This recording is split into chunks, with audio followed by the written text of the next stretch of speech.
All right. Thank you, everyone. I'd like to call the Tempe City Council work study session to order. It is Thursday, January 21st. The time is now 4:05 p.m. Due to concerns over exposure to the coronavirus, the city has implemented measures to protect our community, including the closing of council chambers and limiting public attendance to electronic means only. Members of the public may view the live meeting proceedings on Tempe Channel 11 or attend the meeting virtually through Cisco WebEx events by visiting tempe.gov/clerk for more information. The first item on the agenda is the call to the audience for issue review session items. Audience members have up to 3 minutes to address the City Council. Madam Clerk, I believe you told me we have a couple of cards to read. Yes, sir, Mr. Mayor. I have 2 cards to read into the record. First is from Jana Lynn Granillo, and it's reference item 2B, COVID-19 update. Jana writes, given the current availability of COVID-19 vaccinations, I would like to know what the city is doing to ensure our vulnerable residents can navigate the system and get appointments for vaccines. I have concern for those residents who may not be computer savvy or may not be on any social network platform, especially the older adults that are unable to get appointments. Thank you again for your service to our community. Next card comes from Merrill Darcy, reference item 2E, Rio Salado. Merrill writes, I seriously doubt the stakeholders involved in this are encouraging and in support of ziplining and bungee jumping to be a major draw to Rio Salado Park. Indeed, these paid activities or paid admissions excludes a large percentage of our society. I encourage the council members to read the 350 written comments and conclude that the predominant consensus is in need of restrooms, parking, and safety. This is a city park and not a desired theme or amusement park for profit and private admission. Mayor, that closes out all the public comment. Great. Thank you so much, Madam Clerk. Really appreciate it. All right, next up, item number 2, issue review session items. We have first up item 2A, which is the Climate Action Plan 2021 Update and Resilience Grants. And I'm going to go ahead and call upon Dr. Braden Kay, our Sustainability Office Director. Dr. Kay. Good evening, Mayor and Council. I'm Braden Kay, Sustainability Director, delivering a brief overview of the Climate Action Plan Update and Resilience Grant. Next slide. Dr. Lauren Withacombe-Keeler and Dr. Marta Burbis are here to answer questions about the update. Dr. Katja Brunders will present on the HUE grant from ASU and Maricopa County. And Dr. Paul Caseo will present on the Cool Kids grant from the Robert Wood Johnson Foundation. Next slide. This presentation represents the hard work of the Sustainability Commission, Tempe residents, students and researchers at ASU that are working with you to build a movement to lower carbon emissions and prepare for a climate that is rapidly changing in our region, as we felt this summer. So we've made great progress with our first plan, and now we're adding to it. Next slide. The Climate Action Plan update is meant to add more voices from our residents and businesses to the initial plan. Dr. Keeler and Dr. Burbis are teaching an ASU a course that supports our engagement and equity efforts. We continue to build projects and programs based on the guiding principles that you adopted with the first plan, as you see here. Next slide. This update has 3 phases. The first we have just finished accomplishing or with the listening phase. Next. We've been including 6 listening sessions this summer with Tempe residents and businesses. Next slide.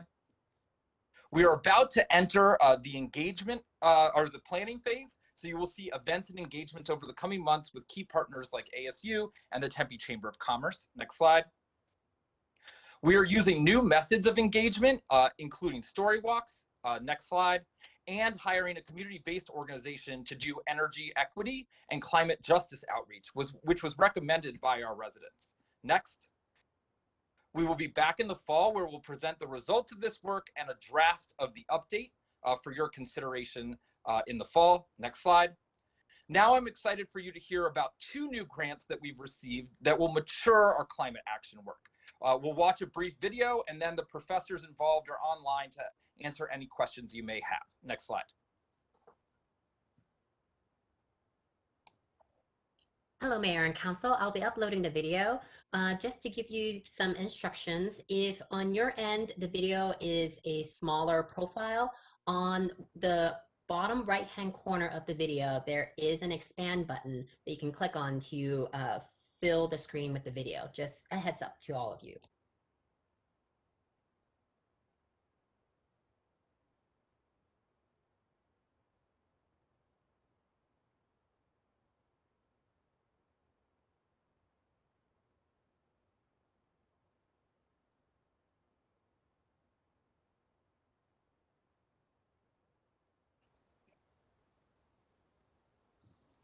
Good afternoon, esteemed council members. Thank you for the opportunity to present to you today our project Heat and Health Maps for Decision Making in Tempe. This project is part of the Healthy Urban Environment Initiative and has been funded by a grant provided to the Maricopa County Industrial Development Authority, excuse me. This project is being carried out in collaboration between ASU researchers and City of Tempe staff. And as such, it's also a testimony to the good working collaborations that Tempe has established with ASU's academic side.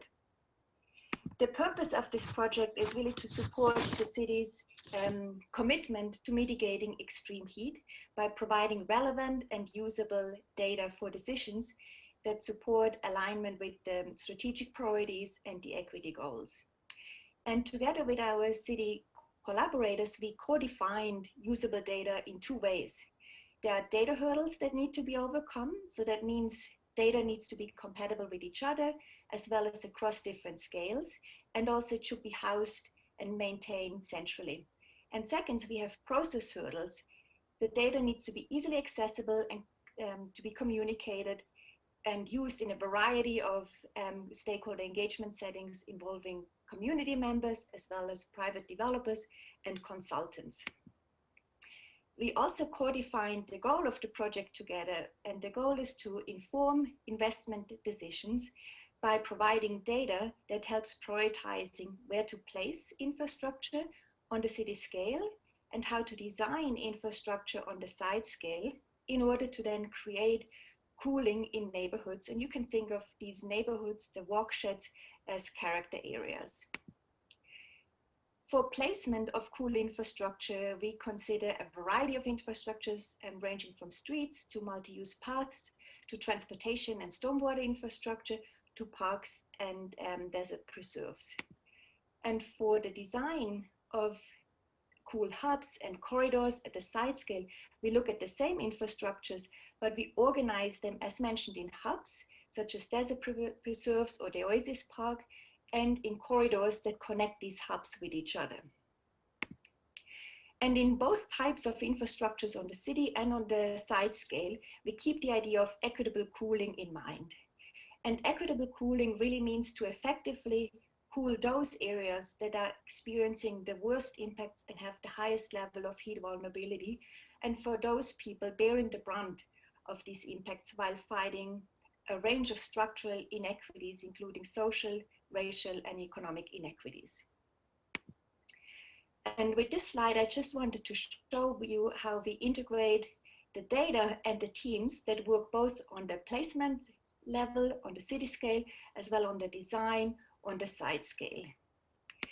Integrating data is also important for us from a different perspective. We have on the one hand side the numerical data gathered from satellite and other technical measurements, which we really want to understand in the context of people's lived experience. And in this effort of trying to integrate different data types with each other toward equity and resilience goals, we are fortunate that we can build on prior grant-funded research projects. Specifically, there are 3 streams of prior research that we can build upon. The blue line indicates all the research done integrating heat and health. The sand-colored line represents research done on community resilience, heat relief, and emergency management. And all of this really is grounded and supported through the very important work that the City of Tempe has advanced with the Equity in Action Coalition and through the sponsoring of a USDN Equity Fellow.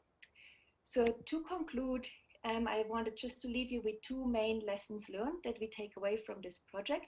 One, we were able to establish a good and shared understanding of what heat data is available and how important it is to use that heat data as early as possible in the decision-making process regarding infrastructure, design, and investment processes.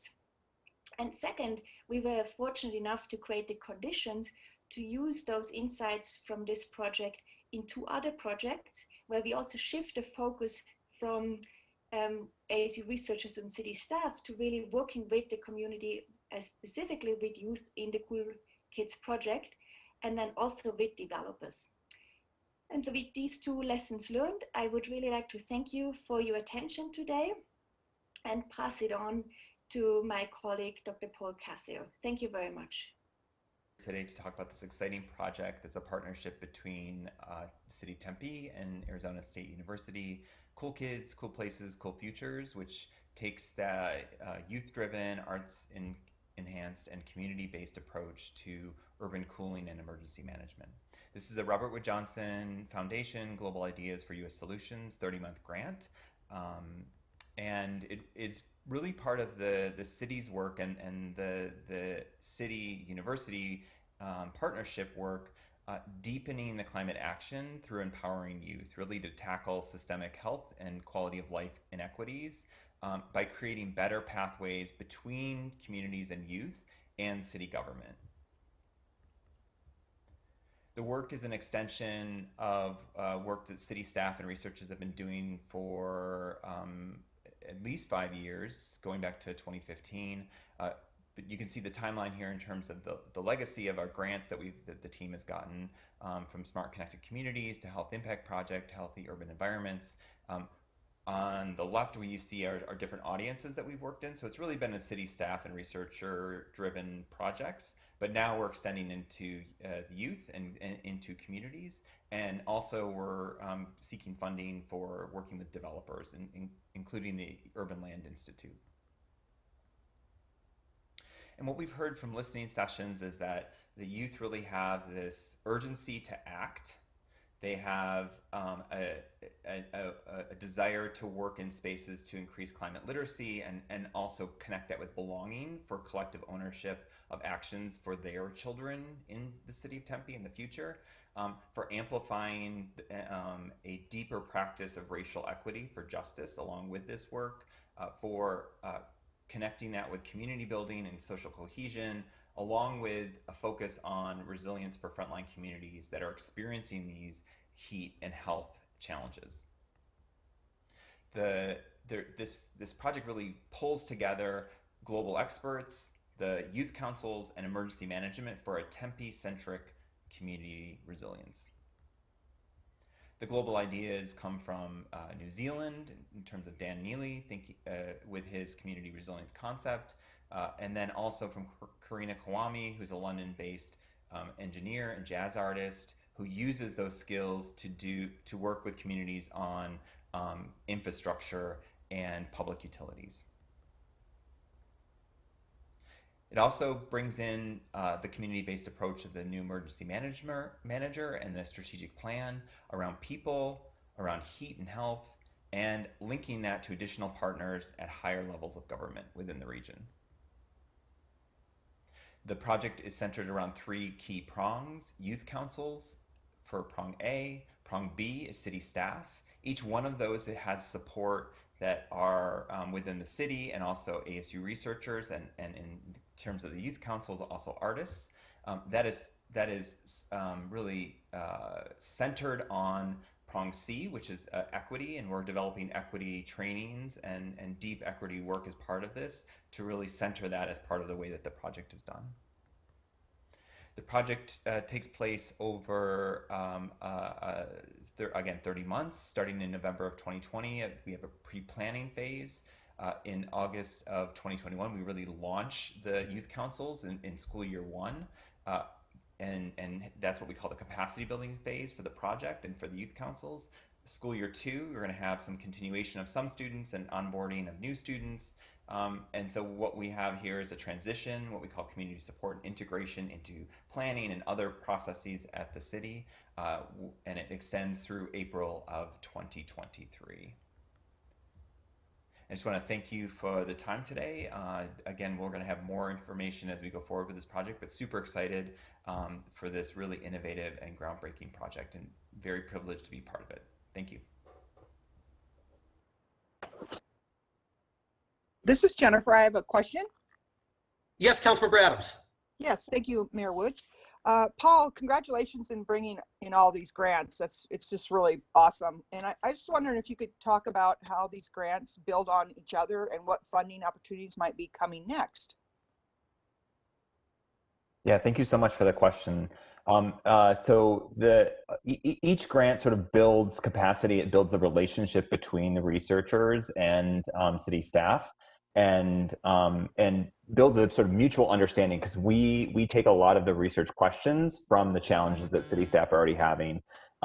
Along with that, we are in the process of putting together another proposal for what's called a Smart and Connected Communities grant, which is a follow-up to that first one in 2017, which matches the city of Tempe with Erie County in New York to be working on the thermal extremes and really partnering and having that peer city approach. And Councilmember Adams, we have several opportunities coming up from the National Science Foundation and other philanthropies, as well as some funding opportunities with ASU to continue this work that this team will continue to pursue. That's great news. Keep up the good work, everyone. I appreciate it. Thank you, Councilmember Adams. Councilmember Cubie. Thank you, Mr. Mayor. Just a question for Katia Brundieres, Dr. Brundieres, and we work together at ASU, and your expertise at the intersection of emergency management and resilience and sustainability are well known in the Valley, and I know you've contributed to a lot of ideas in a regional way through this Sustainable Cities Network, so thank you for that. But I just wanted to know, what can our city do to ensure that we build on all this work and this community-based approach to emergency management? And what can we do? We are going to be led by Michelle Seitz who's our emergency manager. And so what can we do better or do more of to embrace this community-based approach?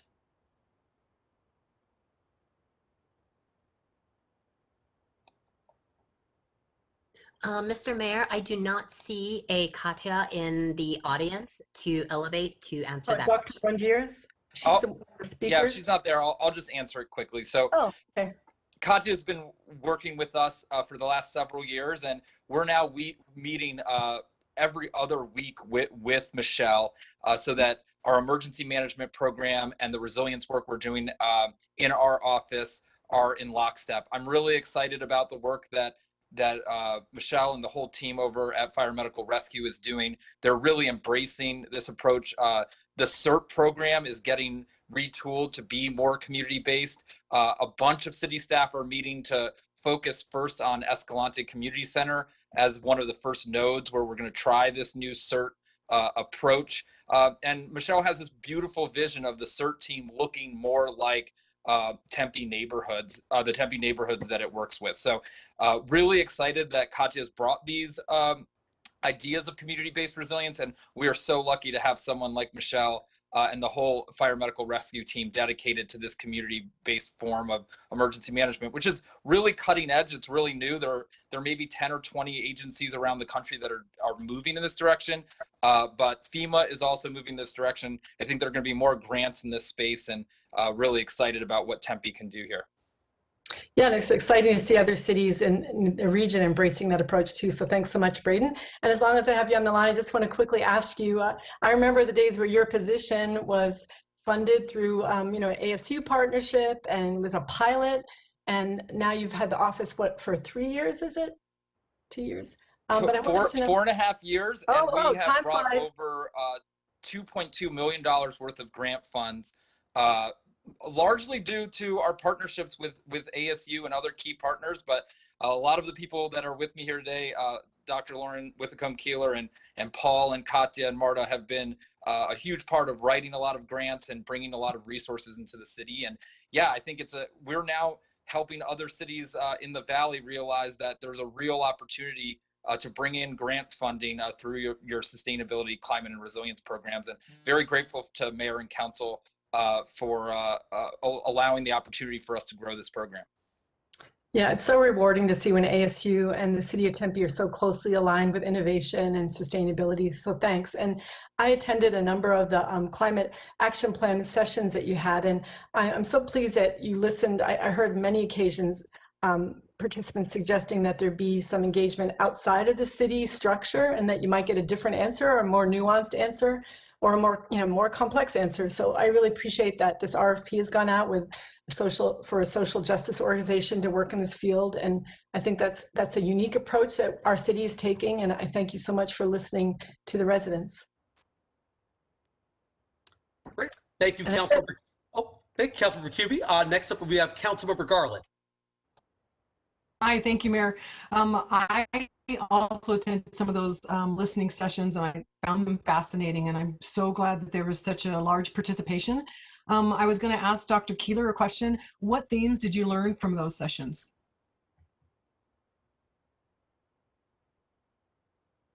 Yeah, thank you very much, Councilmember Garland. I appreciate that. So this summer we held 6 listening sessions, and we're actually going to do 2 more this spring with our students, and they'll get a firsthand experience hearing from residents. One of the things that we heard that we have responded to with this course is that the community wanted more opportunities to provide input. We heard in every single one of our sessions, what is a good way to reach you, and how do you want to be engaged, and we heard that the Zoom sessions were successful, but also that we should have a greater social media presence, that we should live stream our listening sessions, and that we should provide real-time translation to make sure that more Tempe residents who are not English as first language can participate in those. And so those are some of the things that we are looking at engaging this semester to make sure that these missions of engagement and equity are foregrounded as we think about a climate action plan update. Wonderful, thank you very much. Thank you. Thank you, Councilmember Garland. Actually, while I've got you on the line, Dr. Keeler, I have a question as well. So, I mean, I really love the fact that the city of Tempe and ASU are really collaborating proactively on climate action. And I'm just trying to figure out if you have any other solutions that we can employ to just sort of enhance that collaboration and do even more. Thanks very much, Mayor. I'm really excited about a project that we've been working on for the last couple of years that is called Capacities, that is about building capacity for better city-university partnerships for sustainability and resilience. And so this past semester in November, Tempe and ASU participated in a game play that we led online called Audacious Partnerships. That was about building better city-university partnerships. And we're continuing that engagement this semester. And actually, I have hired a undergraduate research assistant for the spring who will do an inventory of all of the current and recent collaborations between ASU and Tempe. And the Audacious Partnerships group will take a look at those, and our student will assess them against criteria. What makes these collaborations really successful? And then we think that we can use the results of that as a good platform to think about how we can train on the ASU side our researchers to better design their research to create outcomes that are beneficial for the city of Tempe. Excellent. That sounds great. I mean, just really encouraged about all the work and to hear about some of the projects that I didn't even know about that were going on. So just really excited about this. Is a great presentation and just so excited about the partnership. So thank you. Thank you. Dr. K, was there more to the presentation? I guess I think there was still some slides left. No, we're good. That is it. Thank you so much for your time this evening. Really appreciate it. Great. Let me just ask really quickly before we close out here, any other council members with any comments or questions for Dr. K or anyone else?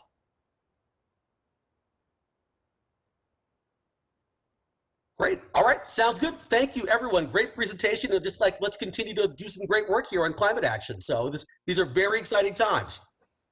Mr. Mayor, Absolutely. Thank you, Mayor. Oh, Mr. Mayor? Councilmember, yes. Just to say one more thing to Dr. Keeler and Dr. Paul. And to all the ASU scientists, we're really eager. Councilmember Adams and I were co-chairing the Sustainable and Livable Communities Committee, and we're really excited to work with you all. That's it. Excellent. No, thank you. Absolutely. And just for the public watching at home, the council committees that we're going to be talking about finalizing this evening, the conversations about climate change and sustainability and climate action are going to be under council members Lauren Kuby and Jennifer Adams. And so they're going to be continuing the City of Tempe's work on this and all of our partnerships and collaboration. So looking forward to seeing what comes out of that committee. Right. Next up here, we have item 2B, which is the COVID-19 update, education, communication, and enforcement. And I'm going to go ahead and call upon Nikki Ripley, our Communication and Media Relations Manager, to start the presentation. Thank you, Mayor. Hello.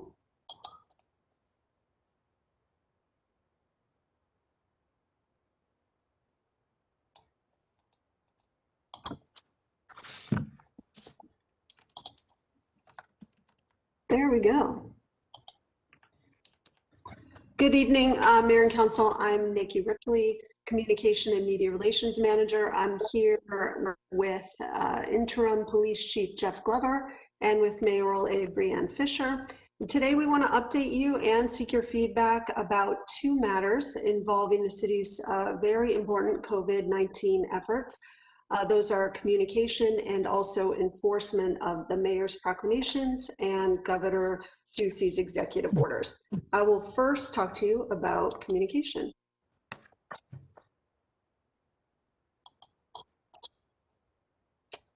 All right off the top, I definitely want to salute the team members who've been devoting themselves since March to coming up with motivating and accurate and timely information to engage the community about COVID. They're multidisciplinary, they're from all different departments. We've been meeting weekly, and they include professionals from communication and media relations, Tempe Police, Tempe Fire Medical Rescue, Tempe 311, Neighborhood Services, Transit, and Arts and Culture. We also want to sincerely thank the hundreds of residents and business owners and their employees and city employees who've contributed to our communication efforts. They have really answered the call and sent in pictures and videos and personal stories. And the mayor and council, you have also been there throughout, helping us to educate and motivate residents. So thank you as well.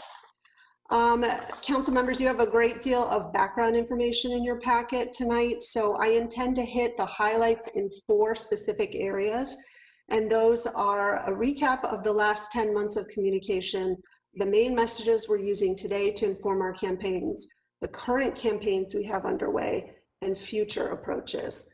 Certainly want to invite your feedback, thoughts, and input about all of that as well. First, a bit of recap. Since March, the city has maintained constant communication with residents and businesses about COVID. We've had millions of views of that information in the various forms we've used to put it out. Media coverage, TV, radio, newspapers, our own online sources, emails, and social media. They've garnered millions of views for just the Tempe specific information.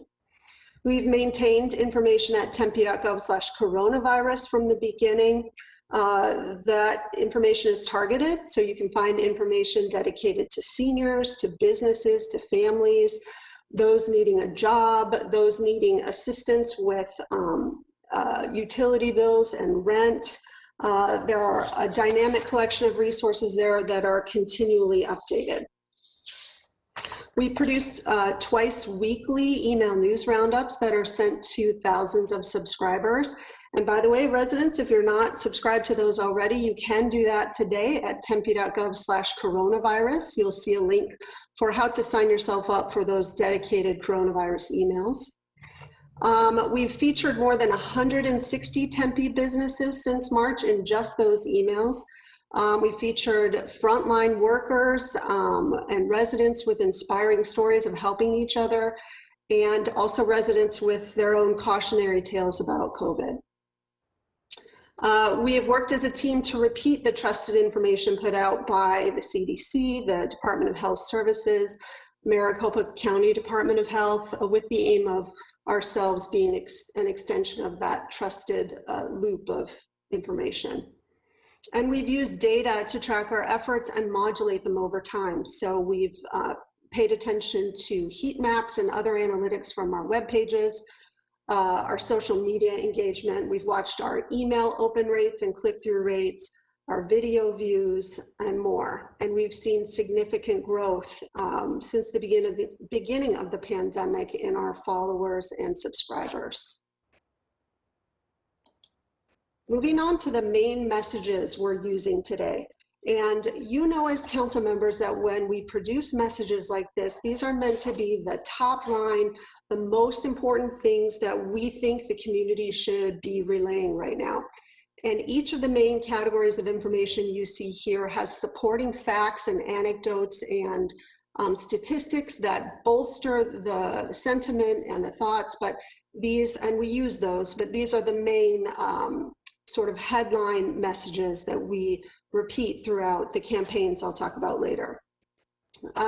After a lot of discussion and thought and the application of the professional expertise of the group I mentioned, we've concluded as a team that we believe that very negative or dire or overly scary messages are not motivating at this point in the pandemic, and they're clearly not resonating nationally either. We are focusing on messaging that we believe is useful and actionable and overall positive in nature. We also believe in a layered approach for messaging that speaks to a variety of audiences, and a flexible approach to messaging is preferable to repeating, say, a static tagline over many months. With respect to messaging, the reality, as you all know, is that we are facing fatigue with COVID-19 messaging, and we're also facing resistance. There are well-intended people who are letting their guards down, and once is all it takes. And others have never heeded public health advice and don't intend to, but we still try, and we're committed as a city to doing that. This is truly the professional challenge of most of our careers as communicators, and we are undaunted and we remain up to the challenge. The core message that you see here, the first message, has not changed throughout, and it is a version of the notion of the fact that everyone must do their part. This is what I call the basics. This is mask wearing, hand washing, distancing, avoiding crowds. The things we all know well by now, getting tested when you're symptomatic and even when you're not. We have been assisted in delivering this message to the community by the mayoral proclamation for mask wearing. A newer message for us, the second one you see there, is about vaccines. So as a city, we absolutely want everyone eligible to get the vaccine as soon as they can. For some members of our community, all we need to do is tell them how and when and where, and we're already starting to do that. But for others, we do know that it will take some convincing because there is hesitancy for a variety of reasons, perhaps hesitancy about the need or about the way in which it was produced or about government generally. And we know we need to address those issues of reticence. The first two messages you see here are essentially two sides of the same coin, right? At this time, we don't feel like we can do without either of them. And we're certainly not abandoning that message that's part of the basics category I mentioned. President Biden spoke just earlier today about encouraging wearing masks until April and about plans to accelerate vaccine distribution in the first 100 days. So this is evolving very much at the national level, and we will respond here locally to the evolving approaches, and we'll continue looking for national messages and resources to repeat as well. Finally, the last message follows a general theme of staying the course. Here, we want to reassure residents that we know the pandemic is far from over, but we want to provide encouragement that perhaps the end is in sight, closer than it has been. And so this last message is positive in nature, and it's about hanging in there. And again, these messages are guiding our campaigns. Transitioning to the current campaigns we have going right now. Our latest two approaches, once again, are using those messages. They started to take shape in early December and be developed then when we saw the holiday season coming, and after the Thanksgiving holiday was starting to become clear about its impacts. We're trying to cut through the noise here, and we're attempting to showcase meaningful, personal, and localized stories. So I Had It, You Don't Want It. This is the newer of the two. The first of these was distributed just yesterday. These are very brief, personal, self-recorded testimonials from Tempe community members, and they're being distributed via social media, both individually and at a certain point soon as a whole. And the objective is to show people, their friends and neighbors who've had COVID, and that they want to plead with you to do whatever you can to avoid experiences like theirs. And among the people we're putting forward are a Tempe physician, a high school student, a family, and more are coming. Help Us Stay Open for You. This is Tempe business owners and managers showcasing the ways in which they sanitize and do all the right things themselves so that they can stay open. And they also are pleading with members of the community to do their part to help keep the businesses open so that they can continue to serve our residents. These started to roll out a couple weeks ago. They've been very successful so far. We featured Cafe Boa, Honeymoon Suites, Rosita's, Tribe Yoga, and more of these are on the way as well. We've asked the Tempe Chamber, Tempe Tourism, and DTA to share these. Moving on to future approaches. These ideas are under development right now. First, we are retaining focus on all the messages I mentioned before through the development of these new ideas.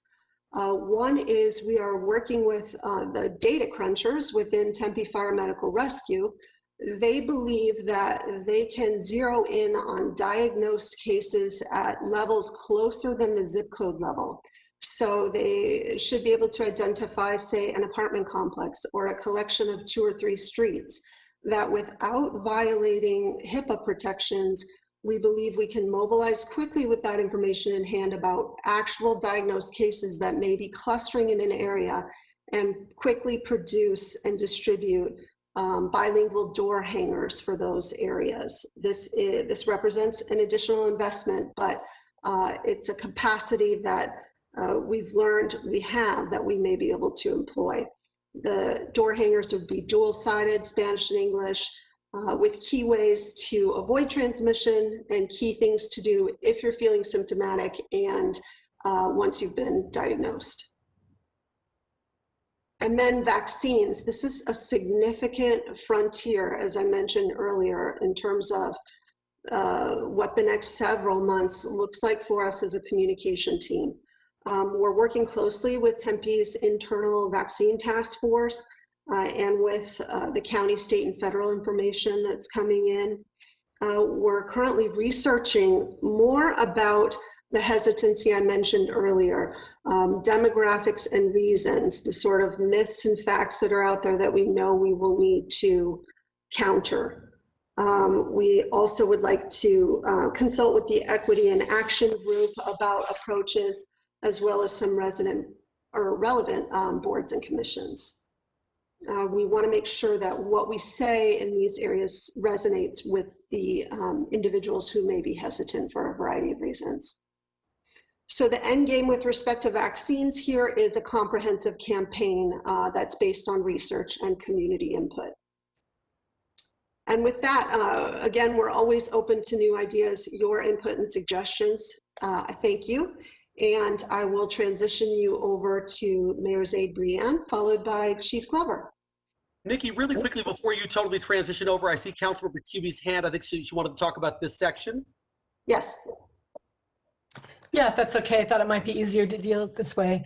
Thanks so much, Nikki. You know how I value your team, and I think that we've been doing the finest communications in the Valley and the state. And we know that sometimes it's been a little difficult with the federal government, but I think we're hopefully going to see a bit more transparency and probably see more updates, because I don't think the CDC has updated since the summer. So I think there's going to be a liberating effect. And so I would urge us to consult, to look at the new updates, which you would anyway. But also there's a fellow, Dr. Joe Gerald. He's part of the combined ASU U of A team from the School of Public Health at U of A. And it would be great to have, he does a weekly update that is really powerful, but I know he's willing to talk to any city that would like information or help. So I just wanted to reach out with that connection. Also, Jana Granillo brought up some really good points about those who are unable to really navigate the vaccination website. There's been a lot of problems with it. And I'm wondering whether there's a possibility, well, a couple things. If we want to get the word out, and I think the door hangers are a great idea, we can look at the housing maps that the New America Project brought to us, because those housing maps identify where people are under threat of eviction, and they can be really helpful in locating a lot of others, people whose social determinants of health might be imperiled. So I think that's a really good resource, and we have that mapping, and I'm happy to share that with you again. And I know when we had our eviction forum, Councilmember Adams and I, we had the forum, we heard a lot from housing services folks that we need to go where people are to get them information about human services and about vaccinations, that you need to go where people are. And that may not be the internet, but it could be grocery stores, it could be churches, it could be food distribution sites. So I think we need to look at, there's not one approach, but there's a lot of tools in the toolbox, and that includes going where people are and getting information, not necessarily always by social media, but trying to branch out. And I know that you're looking at that, so I really appreciate that. What Jana Granillo said about the difficulties that some are having with the vaccination site. And I know there's a resident who, it was so heartwarming. She offered to help anybody who needed help in getting vaccination schedules. But I'm wondering, this is a question for Andrew, could neighborhood services perhaps help? Is there any capacity there for staff to help residents who might need help getting scheduled for vaccination? I know Alex Chin did that for a resident last week, and he was so grateful to it. But is there any capacity that we might have to help residents who might need that help?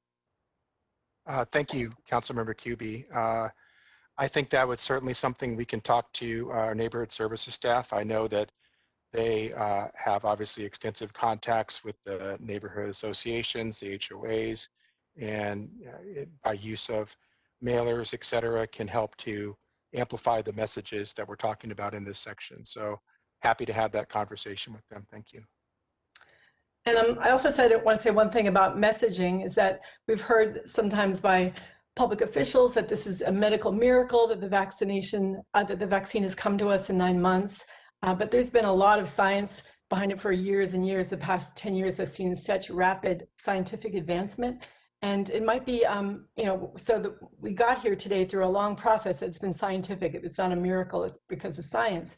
And perhaps in our messaging, when we're talking about the vaccination, we could interview someone who understands this process and could explain it in layman's terms. I like to hear it explained in layman's terms about how we are here and how we were able to get a vaccine done in 9 months. It might make for an interesting kind of a little story. And thank you. I'm done with the communication stuff. Thanks. Thank you, Councilmember Kuby. And just to kind of piggyback on some of that, I agree. If there's some way that we can help our residents when it comes to signing up for the vaccine based on, if you're, 65 and older, there are a whole lot of the kind of categories that have been rolled out for who's eligible when. Just as a personal example, I spent time on Tuesday, about 15 minutes on the state website, getting my father, who's 81 years old, signed up for the vaccine. He's clearly in the target category, but the website is honestly very difficult to manage. It's slow, it crashes a lot. The calendar view, frankly, is not very user-friendly. And for someone who is less technologically savvy or might not have access to the same kinds of technology that many of us have, this can be a daunting process, which might prove to be a matter of life and death about a person being able to sign up for a vaccine in time. And so I think that if there is something that we're able to do internally, whether it's through city staff or some other venture, that we can help people who might be in need, maybe if there's a language barrier, whatever it happens to be, but just trying to find ways to get people to get signed up. Because I can tell you, as someone who is relatively good with technology, I spent 15 to 20 minutes on that site. I was late to another meeting because of it, but I was not going to hop off of that site until my 81-year-old father had an appointment that was booked. And so whatever we can do to help people get on that Arizona, that state site, whatever, I think that would be a huge win for us. Nikki, I also know this is a much more difficult thing, and so I'm not saying this is something we could do immediately, or perhaps I don't know how this would work.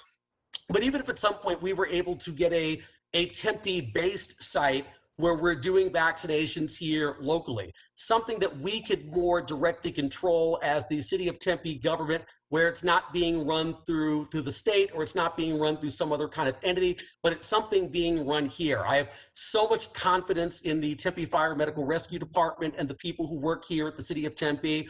And I just think that if we were able to get some kind of super site, or like here, if we get access to doses of the vaccine, I have confidence we would be able to get it out and get it into arms in a way that's a lot more efficient than a lot of what we've been seeing around the country so far. So I mean, I know that's probably a bigger lift, but honestly, I have so much confidence in the team here at the city of Tempe. I'm confident if we could secure doses and we could get a site set up here, I think we could really go a long way in getting our residents vaccinated even more quickly than the state. Next up, I see Councilmember Adams.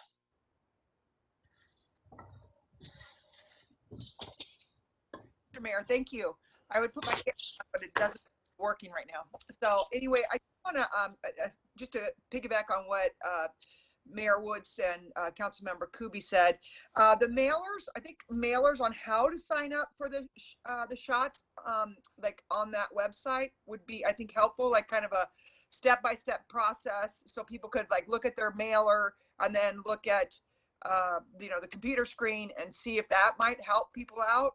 And maybe a number that they could call, like 311, to if they need help with it, and we could have our 311 operators respond and walk them through. So like if you still can't figure it out, call 311 and they'll help you through the process. And then I'm completely supportive of a COVID vaccine center in Tempe. We've got a great city, and that would put us, that would really put us ahead and really be able to help our residents as fast as possible and have more control over the vaccinations.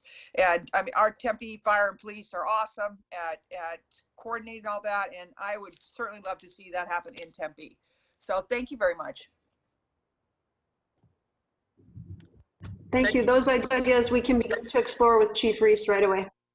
Excellent. Thank you, Nikki. I also see Councilmember Arredondo Savage. Awesome. Thank you, Mayor. Honestly, I just wanted to agree with you. I mean, I really understood, just working with some family members and friends, the difficulties of people scheduling their appointments. It seems like that first one seemed to be a little bit easier, but that second one seems to be kind of elusive for a lot of people. So I support what you said, and Lauren, and what Lauren said also. If there's a way that I think we can help our residents get things scheduled and make sure that they get there and have access, that to me would be really important, because I know it's frustrating. It's very frustrating for many. So whatever we can do to make that easier process for them, I'm very supportive. Thank you. Thank you, Councilmember Arredondo Savage. Any other council members before we move to the next portion of the presentation? Sounds good. Thank you so much, Nikki. Really appreciate it. Great job. Thank you.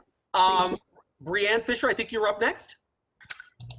Mayor and Council, we wanted to just take this opportunity to provide an overview to the Council, along with our residents, of the process that we have in place to track COVID-related complaints.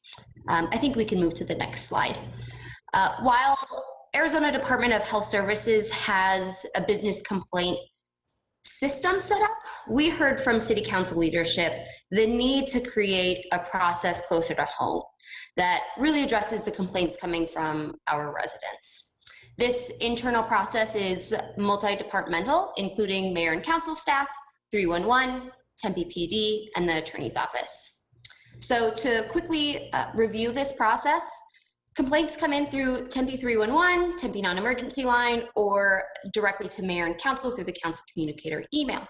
Staff submits these complaints through a shared tracking mechanism. Once a complaint has been submitted, staff from the mayor and council office then makes contact with the business. We talk to them about what protocols they have in place and offer them any signage, hand sanitizer, masks, anything that they might need. Most of the time, we discover during our phone calls that the businesses are trying to follow the requirements, and they can usually identify the certain incident or situation that garnered the complaints. If the complaint is not directly related to the mask mandate, staff then follows up with Arizona Department of Health Services and/or, depending on the business, the Department of Liquor License and Control. On a bi-monthly basis, staff will then review the complaint tracking system for businesses that have been provided that education and are specifically violating the mask proclamation. Once those businesses are identified, they are then provided to Tempe PD. A subset of officers have specific training on the proclamation and executive orders, and this team receives the list of businesses and conducts site visits.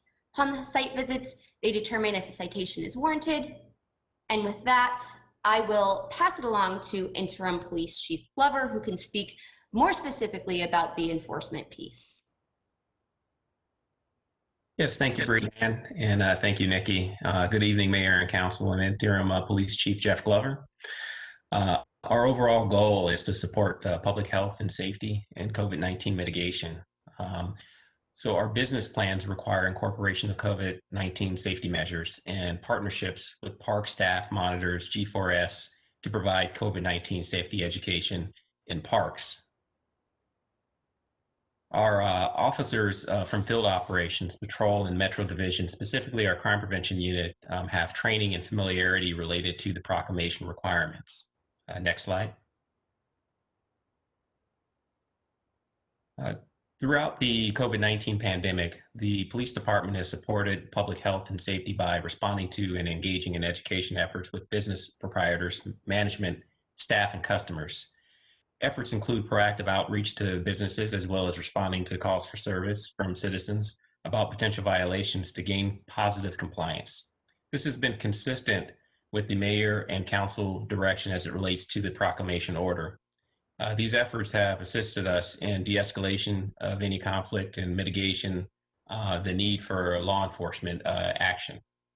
These educational tactics have helped us to build trust with and support for business proprietors, staff, and community experiencing severe financial hardship. It has also been noted by the Department of Liquor that our efforts as a city has resulted in very positive compliance with many of our bar and restaurant liquor establishments. Next slide. Enforcement of the proclamation order can be further enhanced or strengthened by updating the proclamation to require the signage. Mayor and council, it is staff's recommendation that A, signage should be included in the proclamation, and B, this revolves around the fact that signage should be included in the proclamation and whether it was legal to make the request that all individuals wear a mask in the business no matter the circumstance. Business owners would be required to have specific signage designated by the mayor's proclamation in their window or door, making patrons and employees aware that a mask must be worn to enter the business. This will do a few things for us. Next slide. The required signage would help us to support business customer relations and to make the expectations clear for both business owners and patrons. This would also provide consistent and clear communications, mitigate potential for conflict and misunderstanding, and this will also assist both code enforcement and police if and when enforcement actions have become necessary. The addition of the signage provides more leverage for enforcement for our crime prevention unit. who primarily conducts the follow-ups on these complaints. This also allows for the city code enforcement to play an active role in enforcing the enforcement of for our businesses. In the year 2020, our calls for service for the mayor's proclamation saw the Tempe Police Department respond to 195 calls for service that were initiated by citizens in the community. During this time period, Tempe officers responded to 152 self-initiated calls for service. This for a total of 347 calls for service from March until October. This resulted in about 4 long-form complaints or reports that was written for failure to obey a lawful order, as well as 2 citations by officers for a total of 6. Violation of emergency order proclamation, 1 citation was issued. Next slide. The number of calls for service early on during the pandemic saw our citizen-generated calls for service being higher during the months of March and April, as well as the officers-initiated calls for service peaking in April. According to the graph, during the summer months, we had a plateau of calls for service generated by citizens. As we entered the fall months, officer-generated calls for service saw a slight increase. Next slide. In conclusion, the addition of signage and the inclusion of code enforcement in our efforts to address the mayor's proclamation will allow for enhanced enforcement to occur. This concludes the enforcement part of the presentation, and thank you for your time. I'm available for any questions that you may have. Thank you so much, Chief Glover. I've got a quick question, actually, just if you could expand a little bit more on the signage.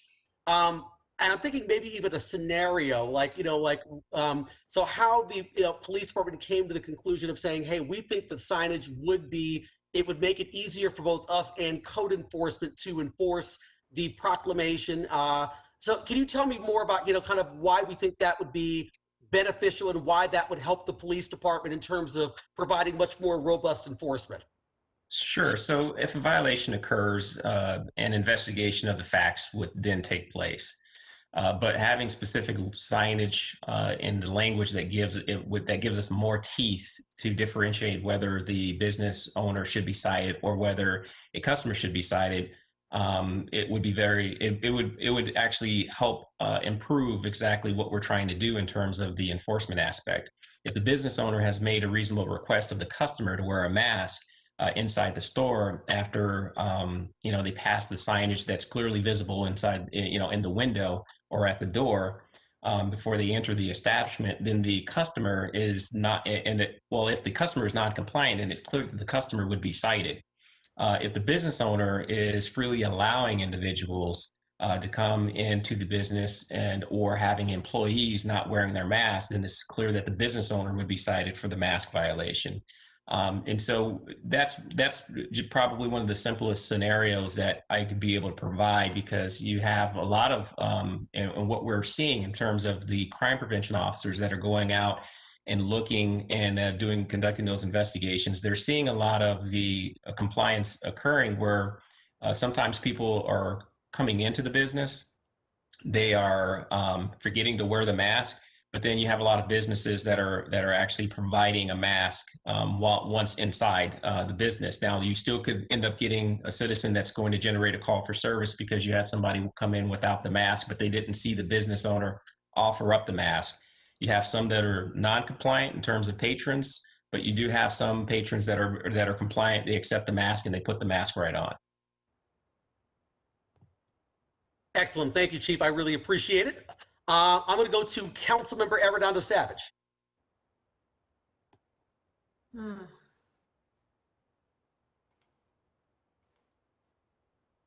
Thank you, Mayor. Yeah, I appreciate that. And I appreciate your comments and words. And I'm just kind of wondering a couple of things, Chief Glover, if you can kind of explain to me. First and foremost, I really do appreciate all the data. I think it's really important that we really understand, what kind of violations are happening out there. But I do love the fact that we're out there educating people and we're not having a significant amount of repeat customers in regards to bad behavior. So I definitely appreciate that too.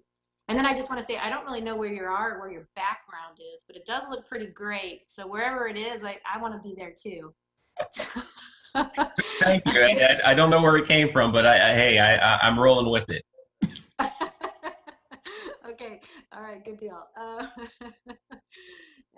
Anyway, I guess my thought is a couple of things too here is you mentioned some comments in regards about utilizing code enforcement. I'm a little bit concerned about code enforcement only because they are pretty busy right now, and I don't really know exactly what that looks like. So maybe you can explain to me what you mean by utilizing code enforcement and their availability. I just know now, I would think code enforcement's got to be really heavily busy with all the things that are happening within our neighborhoods, all the different building that's going on, the remodels and things like that. So has there been some dialogue and some conversations with code enforcement to understand what that might look like?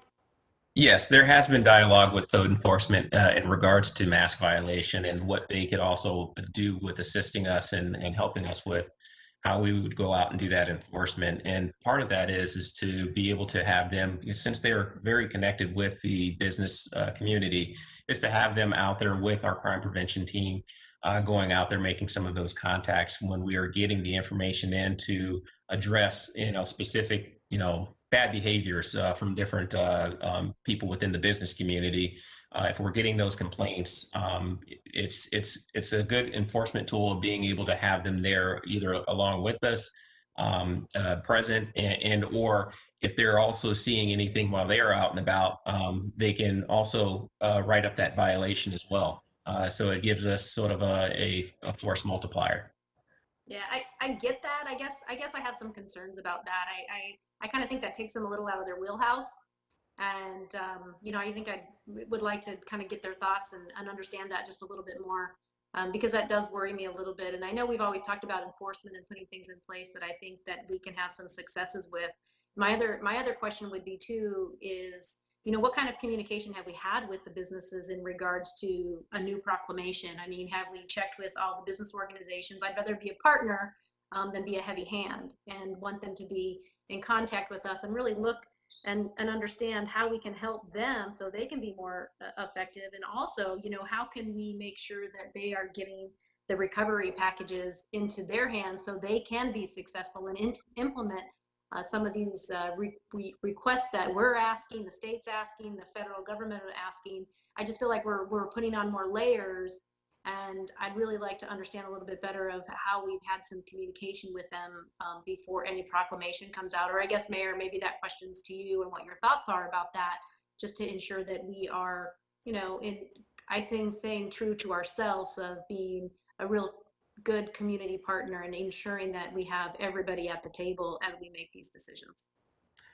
Yeah, Councilmember Arredondo, I appreciate that, and I would definitely agree that I think that before we would make updates to the mayoral proclamation, that we would consult, with a lot of our partners, the Tempe Chamber of Commerce, Downtown Tempe Authority, Local First Arizona, Tempe Tourism Office. They're the people that we work with when it comes to determining a lot of these things. So I agree with you. We value those partnerships and want to make sure that we're not blindsiding anyone, even if I know we're all on the same page, all as you've noted, trying to do the right thing. But I definitely agree that there should be some consultation before we just simply, just draw something up with the stroke of a pen. All right. Thank you, Mayor. And I do appreciate the creativity. I know we've got to try to do things different. And I think, our businesses are doing everything that they can to abide by our regulations, but also try to keep their doors open. And that's the heartbeat of Tempe too. So I want to make sure that we are being productive and also, being good partners too. So thank you, Mayor. Thank you, Chief Glover. And thank you, Brianne. Thank you, Councilmember. Thank you, Councilmember Arredondo Savage. I'm going to go next to Councilmember Navarro. Thank you, Mayor. No, Councilmember Garland said a lot of it. I think, obviously, I don't want to stack on layers, and working with our community partners is probably more strategic. If signage does help and does have an effect for us to get people to comply, then so be it. But I know we're short-staffed, not only just in PD, but in code enforcement, extremely short code enforcement. I don't know, was there like 3 people in that area asking to do the whole entire city on various things? So, we have to be able to be mindful of our city and our staff and what we can do as a city. and how we can enforce as a city. So I want to be cognitive about that. The other thing is too, and we didn't mention it tonight, was, you know, we have this fabulous tool with wastewater sites and finding out data and locations and what's going on in certain areas. We're not even utilizing that. It doesn't seem like to our benefit to certain areas within those zones, or even to break down the bigger zones even further, to really kind of have enforcement even more pinpointed in those areas as we see an outbreak in better strategic areas. I think that's a big miss from the city, that we have a tool as fabulous as that worldwide we're trying to get known for, but yet we're still not utilizing it to its fullest potential. And I know the state is interested and the CDC is interested in what we're doing and how we've been achieving it, but we need to start making some action on that end, in my opinion. And I'm probably a little bit upset because this is something that has been going on since we've had the opioid. Now we can turn it into the COVID wastewater, and this is just a benefit to the city. So along with Proclamation and all this other stuff, I don't know if I'm really supportive right now of that. In fact, I don't think I am at all, because we're not utilizing the stuff that we have in front of our hands. So that needs to be taken care of, and I think we need to explore into that a little bit more. I know we have a fire department that can help out with various things, and they're not even being mentioned here tonight. So that's where I'm at right now. Thanks. Great. Thank you, Councilmember Navarro. Next up, Councilmember Garland. Hi, thank you, Mayor. Chief Glover, I like the signage idea. I like the idea of it making it easier. You know, once, you know, like my other council colleagues said, Robin Arredondo Savage had mentioned about working with our other community partners before we were moving forward with anything like this. But I like the idea of the signage because it does make it easier for the officers or the code compliance or whoever we're going to be sending out to do this to be able to say, well, the sign was outside the door. All the information is in there, and then you'll know. Again, like you had said, if you look at citing or discussing or talking or educating the business or the person who walked in and violated. I do have to say that at the very beginning of the first proclamation, when it was put out, I went to Office Max on Rural Road, and they had a large A-frame, those sandwich signs at the very entrance of their business, and one half of it had the proclamation, exact proclamation blown up. The other half said, we require signs. Then I went in there and I said, that is incredible. That was so bold on the outside of the door. They said they had not ever had one single issue with somebody coming in and not wearing a mask, because it was bold and it was right by the door, only one entrance. And it wasn't the patron coming in getting mad at the business owner, because it specifically had the mayor's signature on the bottom of it. So they could just reference back to that. So, you know, I like the signage idea. And then the other thing I had was for Nikki. I didn't get to jump in when we were talking about other ideas to kind of spread the message. The mayor has the Mayor's Youth Advisory Committee, and they have 24 high school students on there. And I was thinking it would be kind of cool maybe to write up, if we could write up a little script to give them, and they record their own little "be safe about COVID, wear your mask," and they'll be targeting a different audience than we would maybe targeting.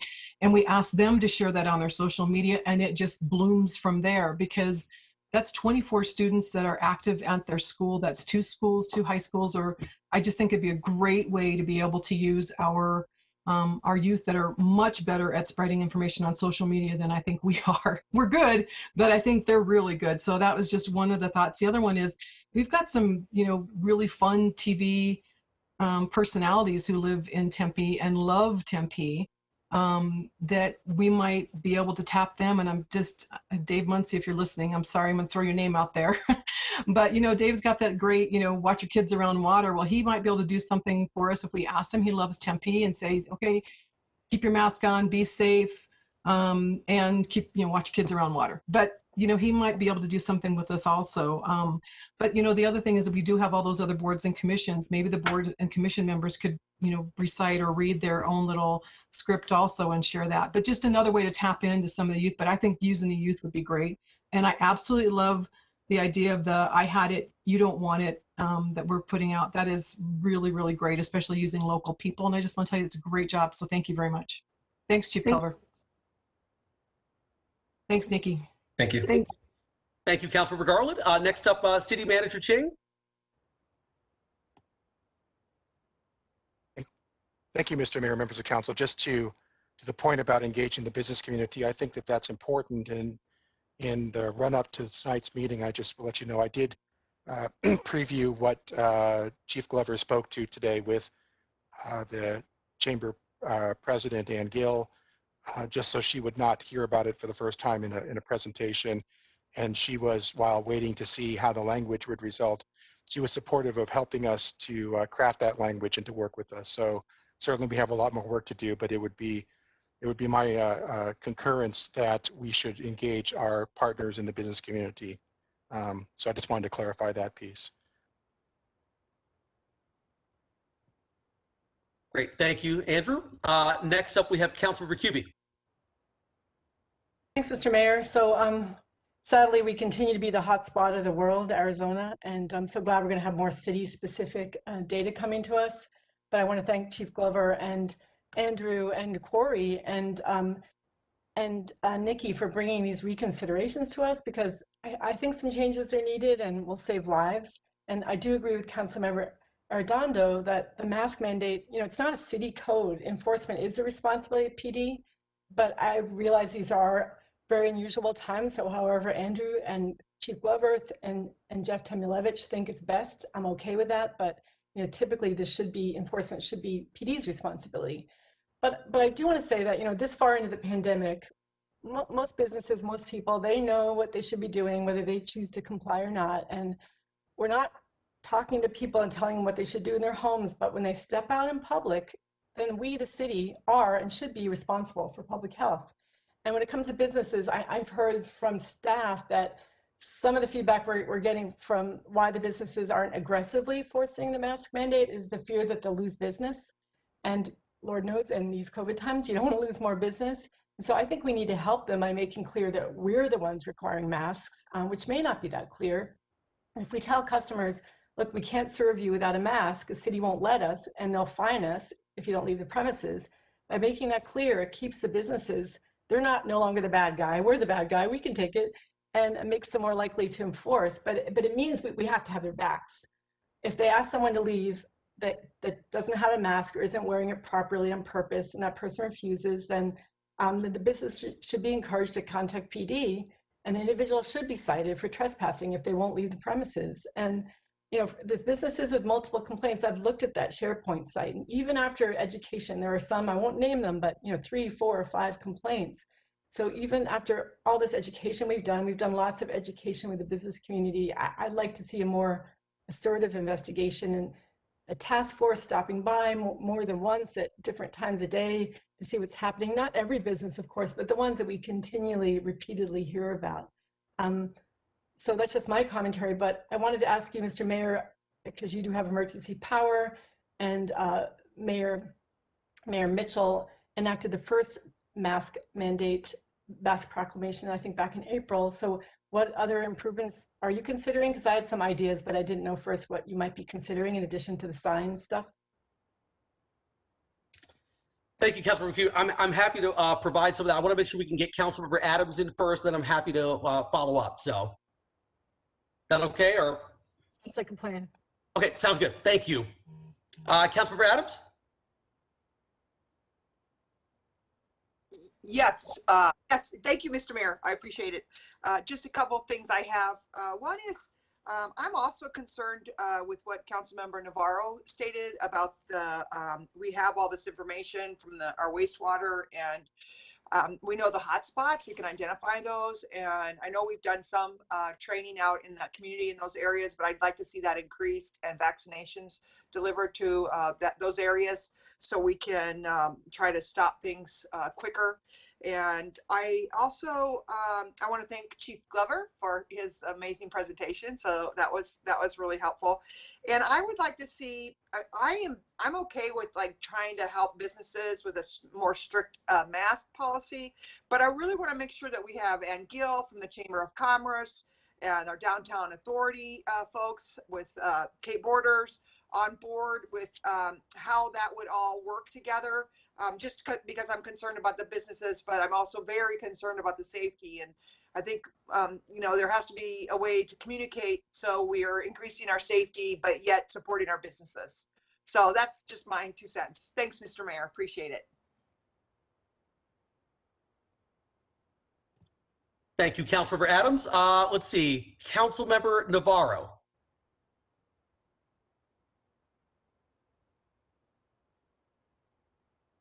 Thanks, Mayor. I think that's a little bit of the residual, but since I'm on, I would like, some information on how we can go forward utilizing some of the wastewater information that we do have, try to advance it even further and utilize that data to help us within certain strategic areas. I think what has been said tonight, obviously we just want people to do the right thing. I think overwhelmingly, restaurants are trying to do the right thing, and they're mandating masks and checks of temperatures and things like that, things to keep things safe in their environment. They don't want to get their employees exposed either. And at the same time, I even visited certain restaurants, and I don't see some of those restaurants suffering because of these requirements that they're putting upon any patron that wants to come in there and use their services. So I think if it's done right, if we just motivate the information, keep on with the like Nikki has said, the positive reinforcement of what we're doing and what we're trying to achieve within the city of Tempe is probably the real message that we need to start broadcasting, and just keeping people attention to, wear your mask, wear your mask, wear your mask. And we're hearing that over and over again. I know we are, but I think that going back, using that wastewater data is really going to help us really advance things more strategically than we can do right now. And just like to have some more information on that. That's it, Mayor. Great, thank you, Councilmember Navarro. So a couple of things here, just regarding circling back. I do think the signage idea, and first of all, let me just state up front, I agree with what everyone talked about making sure that we talk with our partners and make sure that whatever we do, we actually have the ability to implement. Because I mean, it's one thing to put something in a proclamation. Oh, actually, you know what? Hold on. Councilmember, I did not see this. I'm just looking now. Vice Mayor Keating's hand is up. I didn't scroll down far enough. Vice Mayor Keating, you go first. Thank you very much, Mr. Mayor. I just wanted to speak to agree with my colleagues, Councilmember Navarro and Councilmember Kuby, in that, let me expand on that a little bit, in that we should definitely be utilizing our existing tools before we start talking about new tools. But, as far as the issues that we're discussing now, from the signage and enforcement, I completely agree with Councilmember Kuby that at this part of the pandemic, everyone knows what the rules are. Like, everybody knows. Everyone knows you wear your mask. Every business knows you socially distance and you enforce the mask in the business, where appropriate or where mandated. So I have zero faith that any sort of new signage is going to convince anybody to do the right thing. I mean, this is unfortunately was made a political issue about a year ago today. And so people are just willfully flouting, what is the law in Tempe and the law in the state of Arizona. And I don't think a new sign is going to convince them to do the right thing. What I do think will convince them to do the right thing is increased enforcement. I don't know.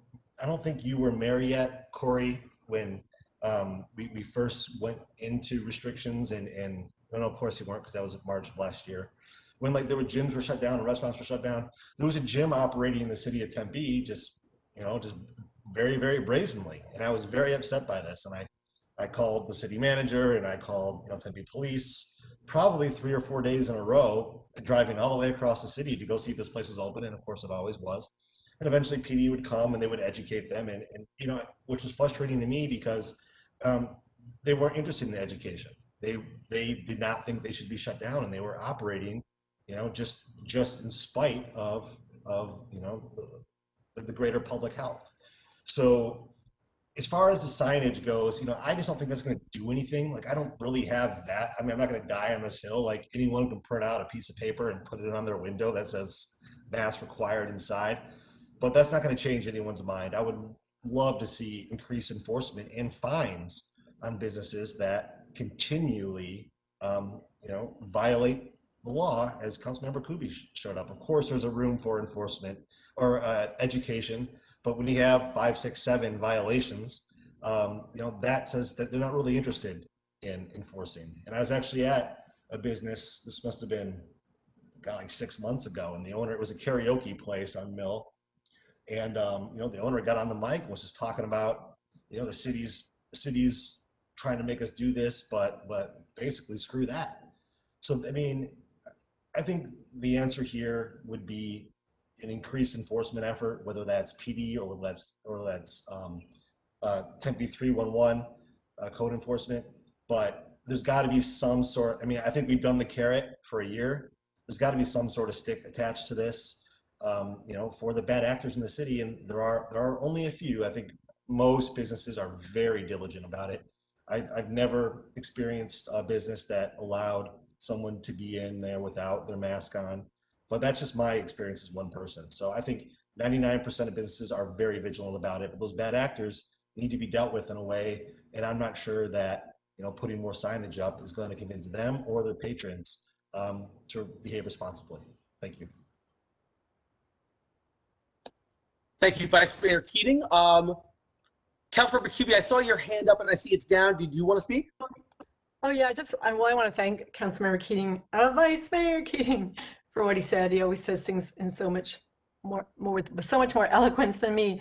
And I agree. I don't think the signs are all that important, but I do think it gives a business person the opportunity to say, look, read it. It's on the sign, and then they can refer to that, and it just kind of push that person away or to that sign. It becomes the authority. But I don't think it's the fulcrum like you. I think it's increased enforcement. Thanks. Thank you, Councilmember Kubi. So yeah, my perspective with the signage is just that my thought is if the signage from Chief Glover's standpoint helps when it comes to a ramped up, increased enforcement effort, that I'm in favor of it. I agree with what Vice Mayor Keating said, that there are people who are clearly following it, and there are people, and anyone who's not following it at this point, many of them are just sort of willfully disregarding it. And now I would say, for the overwhelming majority of Tempe businesses, I think they are absolutely in compliance. I've gotten a couple of angry voicemails from people basically saying, I can't go anywhere in this city without a place requiring me to wear a mask. And I'm thinking, that's the point. But I've gotten a couple of those voicemails from people saying, I literally cannot go into any establishment within the city of Tempe without a sign or someone, the store owner or whoever it is, telling me that I have to wear a mask. So something we are doing is absolutely working.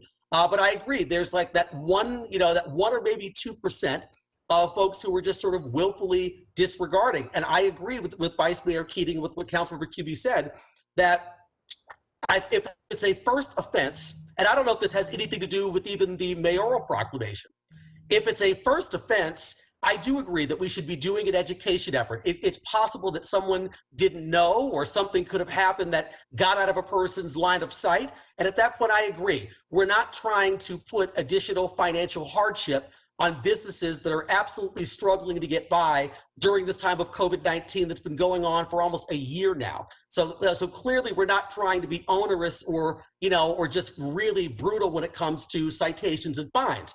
At the same time, though, as was pointed out by a couple of council members, if we see that your business is in the tracker 3, 4, 5 times because people continuously keep calling the city, at some point, if we have to keep sending out the police department or code enforcement, that is staff time, and that staff time equates to taxpayer money.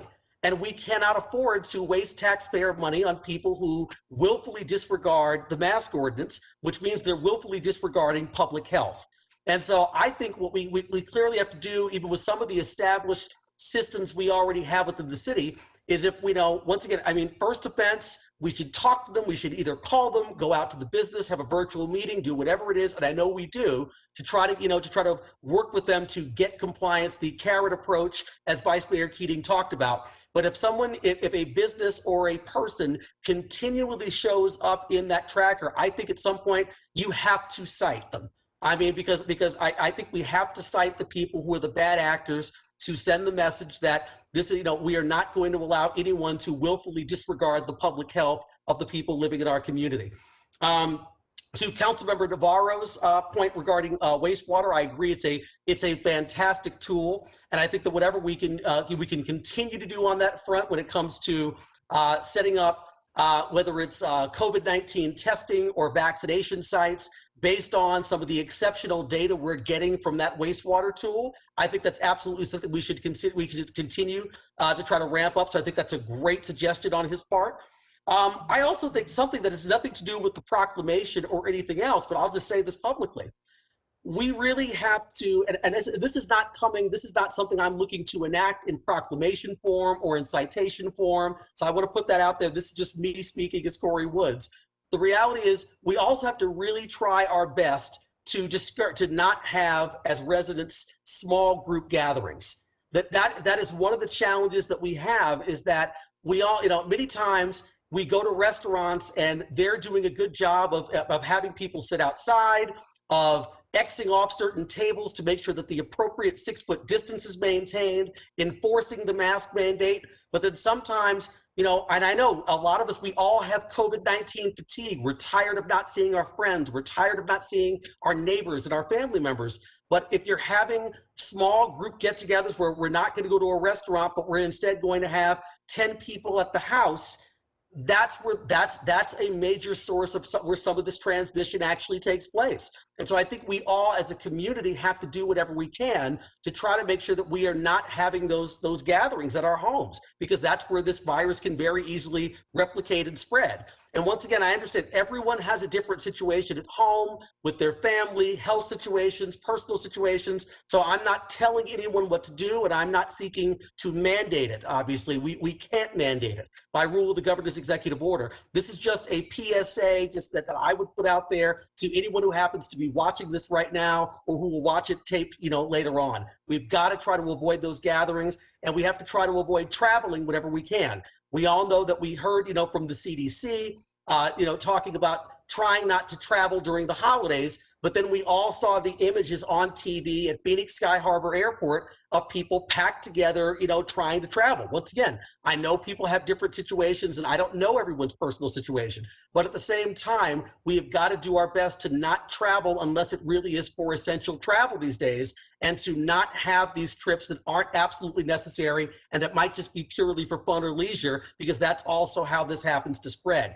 The good thing is we've got 2 very viable vaccines out. We've got a 3rd one with AstraZeneca very much right around the corner. And so if we all just pull together and do what we need to do for the next, 4, 5, 6 months, we can beat this thing, and everything will probably go back to normal as we knew it. And our businesses will get all the revenue back that they have, frankly, been missing out on, because people will be out again. And we will get a chance to see our friends and family for the next set of holidays and gatherings and graduations or whatever it happens to be. But we're going to have to really, really hunker down here and do what we need to do and follow these guidelines for the next 5 to 6 months to make sure that we can truly beat this thing.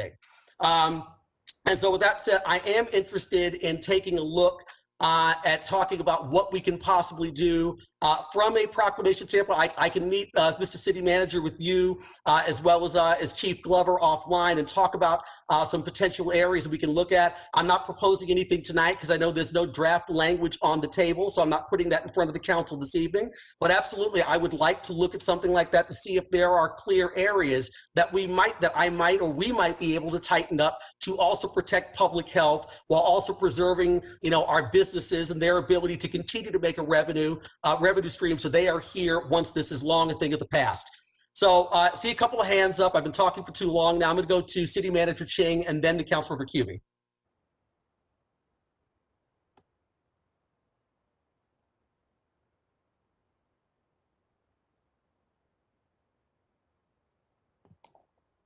Mr. City Manager, if you're talking, we can't hear you. Your mic is off.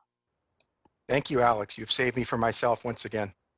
Appreciate that. So yes, I had the double mute, the dreaded double mute. So a couple of things. First, I want to make sure that we're very clear here from a staff perspective and sensitive to the concerns raised by Council members Navarro and Adams, that the fact that we didn't specifically talk about the wastewater data in no way should be inferred that we don't understand its value and how it can be utilized in the future with respect to a lot of different things. As a leading indicator that we get this information and we post it on a regular basis to our website, we know that that is important data and that it can guide us in terms of lots of different things. So I don't want the impression to be left with either the public or the council that the fact that we didn't specifically talk about that in this particular presentation means that we are not mindful of its utilization and will continue to be so in anything that we do in the future.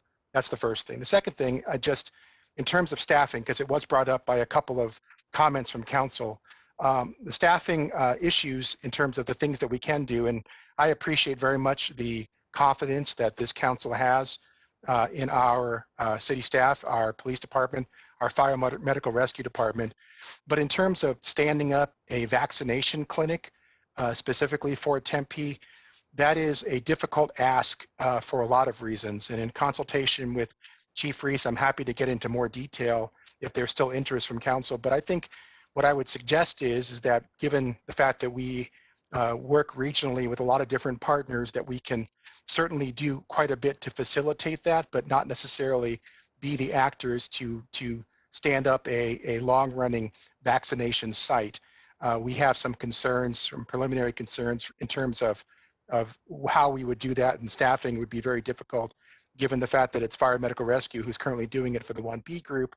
Their staffing is limited and they have obviously the need to commit their resources to all of the functions that they already do. So I didn't want to leave the conversation since that had been brought up to say that we understand that would be a real challenge and we would be concerned about doing that, but we're not at all concerned about utilizing other city resources to help and assist any of the actors, be they private or public actors, who are going to be offering vaccinations here in the city, and how we can put that message out and continue to boost that message using our resources. So just wanted to make that clear, Mr. Mayor. Thank you. Great, thank you, Mr. City Manager. Next up, Councilmember Cubie. Thank you, Mr. Mayor. Whoa, I'm trying to, sorry. Yeah, I just had a couple ideas about the mask proclamation just to consider. I think back in, I guess it was May when we passed this, there is a allowance. We knew a lot less about the transmission of the virus, and we know now that aerosol transmission is the chief way that we receive it. And I think that the proclamation says something like, as long as you can maintain social distance, say like in a grocery store, 6 feet, you don't have to wear a mask. But in that case, you're not really in control of how far away you are from someone. Someone could come right up to you. So it's really hard to maintain a 6-foot social distance in a store because you're not in control of everybody else's movements. And so if we could just look at that language and think about tightening it up, because there has been a lot of science since, everything's evolving, but we have learned a lot more about the virus since May. And also, I know we talk about private businesses in there, but we have received a number of complaints from residents who their businesses don't require them to have masks, and they wear a mask, but other colleagues don't, and they feel very uncomfortable about that. And so knowing again what we do about indoor transmission, it might be good just to look at that and see if there's improvements.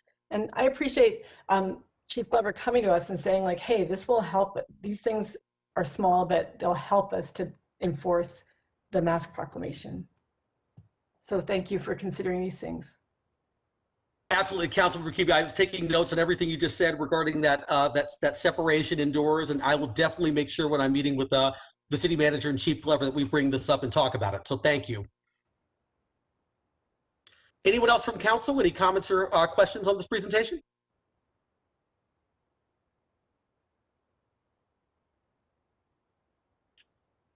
Okay, hearing none. Thank you very much, Nikki. Thank you, Brianne. Thank you, Chief Glover. Really appreciate it. All right, next up here, we have item 2C, which is the long-term transit fund plan and service changes. And I will go ahead and call upon Marilyn DeRosa, our Engineering and Transportation Director, for that presentation. Marilyn? Hi there. Good evening, Mayor and members of council. hope you can hear me. As you know, transit and budget staff have been closely monitoring the city's transit fund since the beginning of the COVID crisis.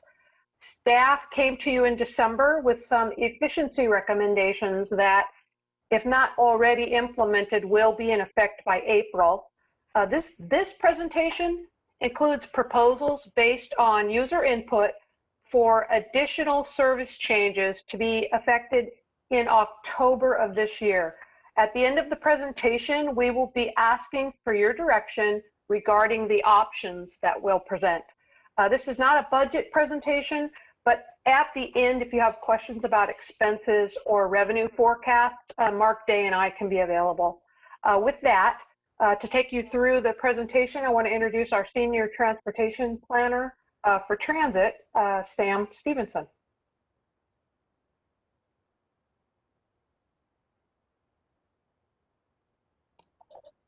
Sam, if you're speaking, your mic is still muted.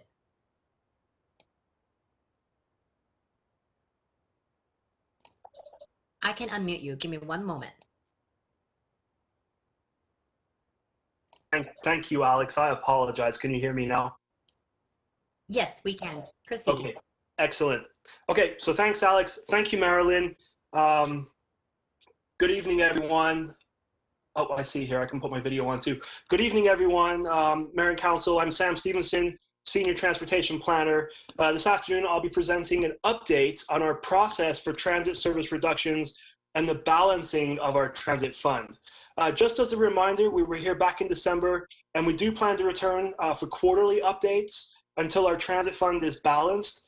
Our meeting in December was brief, and so we'd like to ensure we provide a thorough update in today's presentation. And I also want to take a moment to thank our team, Laura, Tiana, and Sam Sturck, who've helped us to ensure we're doing our best to develop materials and get the word out to the public. We've also worked directly with Valley Metro throughout the process, and we'll continue to coordinate with them as we continue. So the two performance measures attached to this project are the 20-minute city and the transit system satisfaction. And here's our agenda and the specific items we'll be covering. So we'll have some information on our fund balancing efforts and our local economy here in Tempe. The details surrounding our next round of transit service changes that we propose to present to the public for feedback, and if approved, would become effective in October.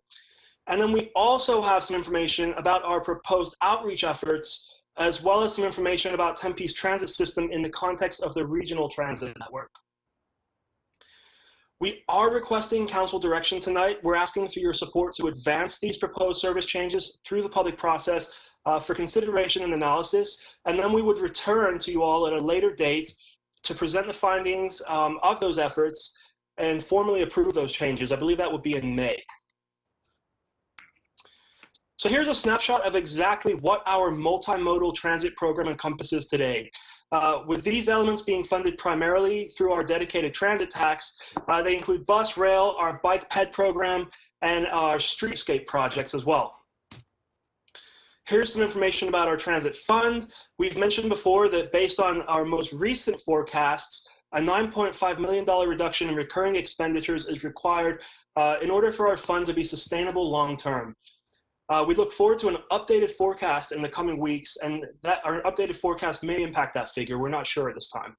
I want to mention that through the funds, we've made some significant investments in our local transit system over the years. And later in the presentation, I'll share with you how our local investment has great significance in our region. The result here being that our program is very successful. Our city demonstrates the highest transit utilization per capita in the region.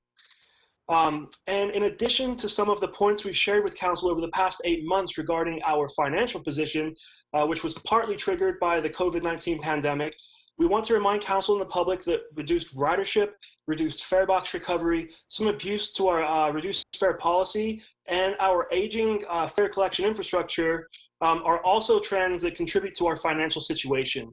We're working on many fronts in close partnership with Valley Metro and other regional cities to try and reverse some of these trends. The region has procured a new fare collection system. That project is currently underway, and we hope that that will also help to improve our fare box recovery ratio. We continue to move forward with transit service reductions. We want to make sure that the council is aware that we're using data and facts to develop these recommendations and to advance them through the public process. Our overarching goal here is to identify potential service reductions while minimizing the impacts to the community. Essentially, we're trying to reduce our expenditures while maximizing the efficiency of our system. Long term, we want to explore any large-scale opportunities to reduce our costs of delivering transit service, recognizing our very significant local investment in transit here in Tempe. So now I'm going to move into some of the specific service change proposals and the process that we follow to develop those proposals. As I mentioned, we'll be using data we have on hand to inform our concepts here. And this slide summarizes our community value survey, which we completed back in the fall, essentially asking the community to rank their priorities for transit service in Tempe. The categories on the left-hand side of this bar chart are areas that we'd like to leave alone for now, based on the community's response. So for example, maintaining the orbit as a free service, which we brought to you all back in December, and then the frequency across most of our routes are also high priority for our community. The categories towards the right-hand side of the chart here were ranked lower by the community, and we're honing in on these different aspects here to see where we may be able to reduce some of our expenditures. Additionally, we've been analyzing some of the more quantitative data for transit system performance. So this slide shows how our routes compare to all routes in the region. We definitely have some that are among the higher performing in the entire region. We also pair this with cost data and use a cost per boarding metric to compare the efficiency of our services against each other. The goal here is really to identify the areas where service reductions will have a minimal impact on the community and ridership. Just as a reminder, in December, the council approved several changes that will become effective in April. The proposals that I'm about to dive into, if advanced through the process after tonight, would become effective in October as our second phase of transit service reductions as part of this effort. So jumping in here, our first proposal is to reduce the span of service on all local bus routes by 2 hours. We've explored this idea based on the outcome of the community value survey, so that's how we got the idea here. And when reviewing the ridership data by hour, we found that the latest 2 hours of service in the evening are by far the lowest ridership hours that we have. So the charts on the right-hand side of the slide, they show the percentage of boardings by hour, with the final 2 hours highlighted in orange. You can see those are by far the lowest ridership hours that we operate service. I want to emphasize that this is a very equitable change. If enacted, it would impact all areas of the city in the same way. It's also in alignment with the level of service that's provided by many of our neighboring cities in the East Valley. The next proposal is a reduction of weekday frequency for Orbit Mercury to bring this route into alignment with the other Orbit routes that serve downtown. We consider a 15-minute frequency to still be a very high level of service. It's definitely something that we'd strive to achieve on all of our other routes in the city, hopefully someday. The frequency had been improved years ago to address the ridership needs, but we're not seeing the peak passenger loads today that we once saw, especially during the pandemic. Our new Orbit buses have also increased the passenger capacity on this route. And of course, we'd monitor this, as with all of our other service changes, as our ridership returns. The final proposal that we're bringing to you all for potential implementation in October is taking a detailed look at the service provided in the area around Guadalupe Road. When we look at our cost per boarding data, we see that Route 62, which serves Hardy Drive and all of Guadalupe Road in South Tempe, and the Orbit Saturn, which winds through the neighborhoods adjacent to Guadalupe Road, those are both amongst our lowest efficiency or highest cost per boarding services that we provide. So we want to take a close look at all of the services in these areas to see if there are any changes we can make to continue to provide an adequate level of service to this area while addressing the high costs that we're currently expending to do so. So the first option, shown here on the left, is pretty straightforward. It's the elimination of the Orbit Saturn route. So you'll all recall the Saturn was implemented back in October of 2017. We've seen the ridership steadily increase since that time, but to nowhere near the level of utilization as the other 5 Orbit routes. So of course, that creates a situation in which the cost per boarding is very high. Even though this option eliminates the Saturn route, the area would continue to be served by local bus routes on all the arterial streets in the area. The second option here, shown on the right, essentially the big picture with this one, you can see in the before and after map here, is that we'd be removing the local bus service, Route 62, from Guadalupe Road. And we've modified the Orbit Saturn route to ensure that we're still connecting to Guadalupe Road with some minor changes. Some are reductions and others are enhancements to local bus routes also serving the area. This would get us to the map shown on the right. And really what you'll notice is that essentially all of the areas that are covered today, the coverage zone of a proposal is similar to the area, the coverage of the services today. So it's a reduction of local bus service, but the areas will still have access to transit, and we feel like this proposal could help us to more efficiently connect this part of our community to our transit network. This next slide provides some perspective on how Tempe's local contribution to transit service through our dedicated transit sales tax aligns with other regional cities that fund transit in our region. The chart was recently developed by MAG, and it shows that Tempe is the second largest contributor to the regional transit system.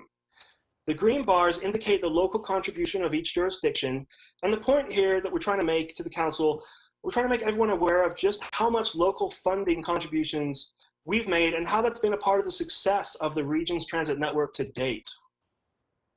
We also just want to let you know that Tempe is considered by the Federal Transit Administration a Tier 1 agency.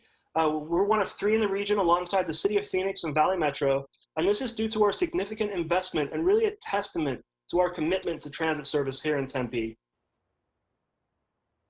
So as we look ahead, we continue to progress through this process to balance our local transit fund. And as I mentioned, we currently expect to reduce our expenditures by $9.5 million annually in order to ensure our fund is sustainable. I do want to mention that we were awarded some assistance through the CARES Act, and we recently found out that we'll be receiving a second wave of CARES funding, essentially, which certainly helps us in the near term as we work through this pandemic. We'll be working with the Budget Office as well as the CFO to get firm numbers in February for our next fiscal year's budget assumptions.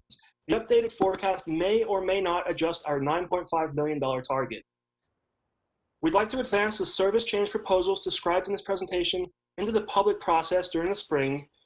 And then as we continue to go forward, keeping an eye on our budget and enacting our service changes, we'll come back to the council with any further reductions that may be necessary in the future. We continue to mention that it's important for us to work with the regional agency Valley Metro to make sure that we monitor the costs and the growth of our contracts with them. We have some specific tasks this spring related to the streetcar and finalizing those costs. And then of course, as has been mentioned in previous council meetings, we're looking at the next phase of the bus service agreement that Tempe has with Valley Metro, which expires on June 30th of 2023. And we want to look to see if the next phase of that should be structured any differently, or if there's any efficiencies that can be had with the contract that could potentially yield financial savings to Tempe in the long term. And here are our next steps. So we're asking tonight the council to support the concepts we've developed for transit service reductions to enable us to take these concepts out for public feedback. Our Transportation Commission did support our outreach, our approach to this outreach process. We presented these concepts to them last week, actually, and we'll go out to all of our boards and commissions in the spring, have our public meetings, and coordinate with Valley Metro to align with their regional process that they'll undergo before implementing any changes. We expect to come back to the council in May to share the feedback that we receive from the public regarding these service changes, as well as to share with the council any final information on possible revenues related to advertising, and also to share with the council more information on how the system is structured and funded, and more information on the bus service contract with Valley Metro. With that, I'm going to open it up for any questions.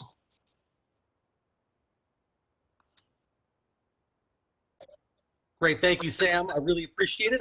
First up, we have Vice Mayor Keating. Thank you very much, Mayor. I just have a quick question, and I know you're not seeking council direction other than to approve the process you've laid out. So this is just for my own education because I live off Guadalupe Road. What's the cost savings from option A and option B, do you know? I do, actually.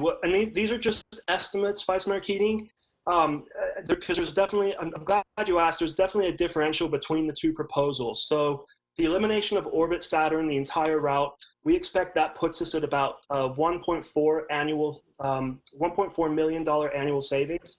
The restructuring of all the other routes and maintaining the Saturn in place to continue to serve Guadalupe Road, We expect that will probably save us around $700,000 annually. So both options are significant, but they're also both, a significant difference between the two financially. Thank you. And I actually have one more follow-up, if you don't mind. You mentioned Saturn ridership was lower than other orbit routes. I mean, like, what percentage would you say Saturn is compared to, our most ridden route, or maybe the mean? Sure. So Saturn is actually, this chart here, the one on the left, Vice Mayor Keating, ranks all of the routes in the entire region. And I've highlighted all of the routes that serve Tempe, and Saturn is actually the lowest ridership route that we have in Tempe. So it's definitely towards the lower part of the regional ridership performance here. I know that we see around 10,000 boardings on Saturn a month, and that's right around 5 times as less as our highest performing route, which is the Orbit Mercury, which serves North Tempe and Escalante. And a lot of things play into that. Definitely the densities and the activity centers in the area. We recognize that, but in the spirit of identifying potential reductions that we hope will impact the least amount of people, we definitely wanted to bring this option to you all tonight. Great. Thank you very much. Thank you, Vice Mayor Keating. Next up, Councilmember Kuby. Thank you, Mr. Mayor. Sam, the Saturn, that seems to make a lot of sense. For years, we were hoping to see ridership increase, and that does make sense. And I know we're not deciding on these things tonight, but I did want to ask you, have you had a chance to talk to our friends in the town of Guadalupe? Because it seems like some of the buses, not the orbits, but some of the bus cancellations might have some impact on that town, and we'd want to ensure that we were consulting with them and that it wasn't going to hurt their populations. Thank you, Councilmember Kuby. To date, we have not reached out to Guadalupe, and the reason being is that actually, even though Guadalupe Road is significantly impacted by these proposals, the strongest route that runs through Guadalupe, Route 56, north and south on Priest Drive, will not be impacted at all by this change. And even though we're restructuring other local bus routes in the area, there really is no impact in the immediate vicinity of the town of Guadalupe. But absolutely, we recognize them as being a potential stakeholder here. And so we will certainly reach out to them as we conduct our outreach. Yep. Thank you. Thank you. Thank you, Councilmember Kuby. Councilmember Arredondo Savage. Mayor, I appreciate it. And I just want to give some kudos to Sam Stevenson. I definitely have the pleasure to work with him as I represent the city of Tempe with Valley Metro, and he is just an outstanding asset to Tempe. So Sam, not to embarrass you or make you turn red, I just want you to know when I have an opportunity publicly to say thank you for what you do, and the city of Tempe is very, very lucky to have you. But I just want to comment on a couple things, if I can here. So when we talked about the expansion of orbit into Saturn, I mean, that was a lot of work to be able to do that. And I think that was a really big moment of pride for the city of Tempe to be able to expand south. And that was what our riders, our residents really wanted. And we were able to complete that. So one of the things that I was wondering, Sam, in regards to the ridership numbers, and the reason why we created Saturn was really to be more of a destination type place, right? We had different areas in the city where people could go to, and these numbers are pretty much from 2020. And can you say that the ridership has increased or decreased for 2020? Do you feel like COVID has any impact on the ridership numbers? Because nobody's really going to the library. Not very many people are even going to the parks. I mean, not a lot of people are wanting to be on orbits right now anyway. So I'm just kind of wondering, do you feel like the COVID has any impact on the ridership numbers? Absolutely, COVID has had a major impact on the ridership across our entire system. I mean, system-wide, we've seen a reduction in ridership about 50%. It's also impacted travel patterns as well. So that poses some specific challenges to us as we look to evaluate the performance of our routes, because our routes today may not be performing as we would normally expect them to perform. So that's definitely a consideration. I can say that the data that we looked at on this slide here, fiscal year 20, it does include about 3 months of the pandemic, but the majority of the year was pre-pandemic. And pre-pandemic, we also recognized that the Saturn is definitely, one of our lowest performing in terms of ridership. Of course, I want to preface it by saying when I say lowest performing, I mean, when you compare the amount of money we spend to operate the service to the number of boardings that we pick up, it's been one of the lowest performing. So I'd say that remains constant despite some of the changes and challenges we've observed with the pandemic. No, that's good. I think I know you guys always do a really good comprehensive analysis too. And, I guess I'm looking for ways to try to hold onto it and really encourage more ridership. As we know, ridership is always a challenge, throughout the whole system, not just within Tempe. So maybe one of the things that we can think about before we have to jump into the elimination phase, which I would hate to see because it's always difficult to bring things back once you eliminate it.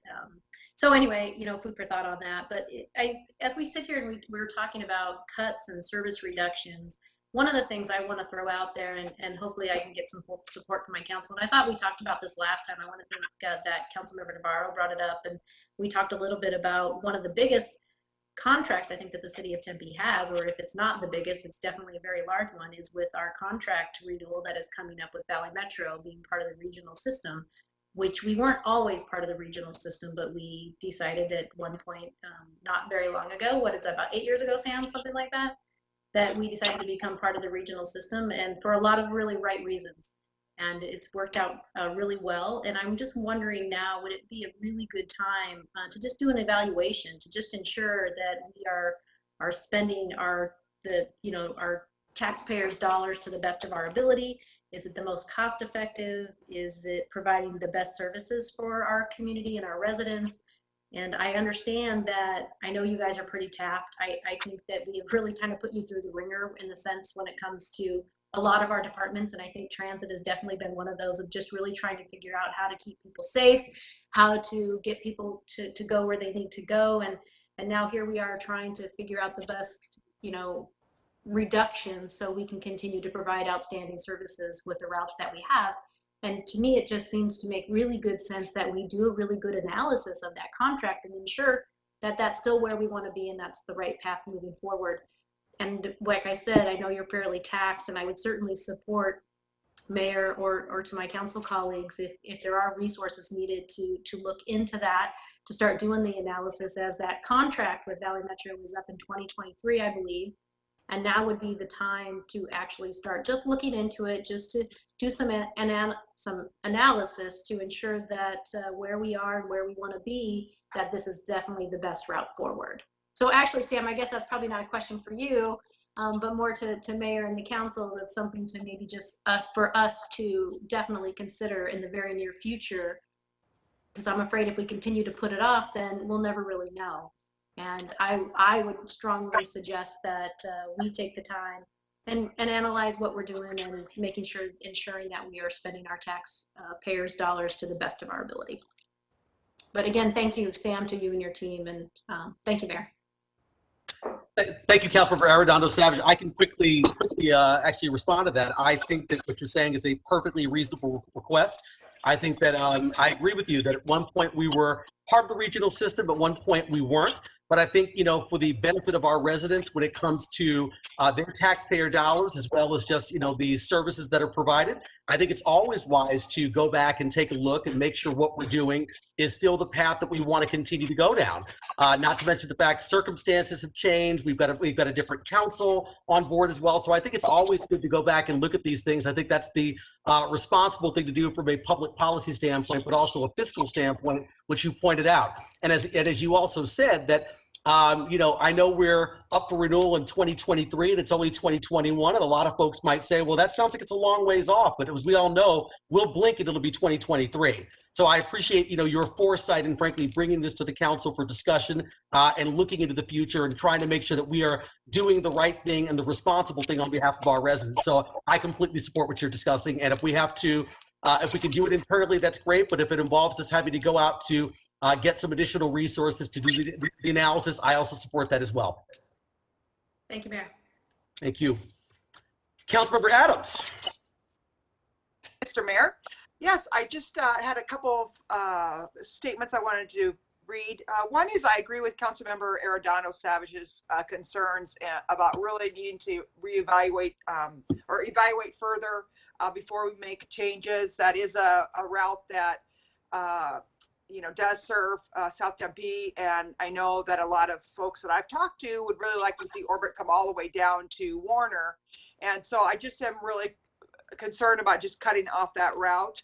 And I'm just wondering, Sam, by the way, Sam, that was an incredible presentation. Thank you so much. I'm just wondering, Sam, like if we advertise on our vehicles, how much revenue would that generate for businesses? Yeah, thanks for that question, Councilmember Adams. We are working through an RFI right now to try and understand exactly what we'd be looking at for that revenue. We've identified, we have 78 fixed route buses, not including Orbit. We've identified the usable ad space on those vehicles, and we're trying to get some numbers. I know we receive several $100,000 a year. Typically, this last year has been a challenge, but typically from the proceeds of advertising on the light rail trains. So that's the one place that we do receive some advertising revenue. It does help us to offset some of our costs to operate light rail. Really, I should say, we will be returning to you with a lot of details on that soon. Okay, I guess before we eliminate Saturn, then I would like to see how much money we could make with our Orbit buses, because they are everywhere, and I love the color of them and how they look now.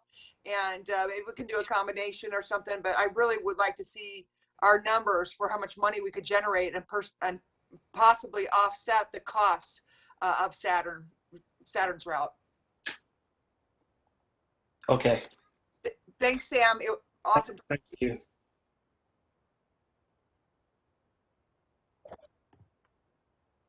Thank you, Councilmember Adams. I'm looking to see if I see any other hands. Councilmember Garland.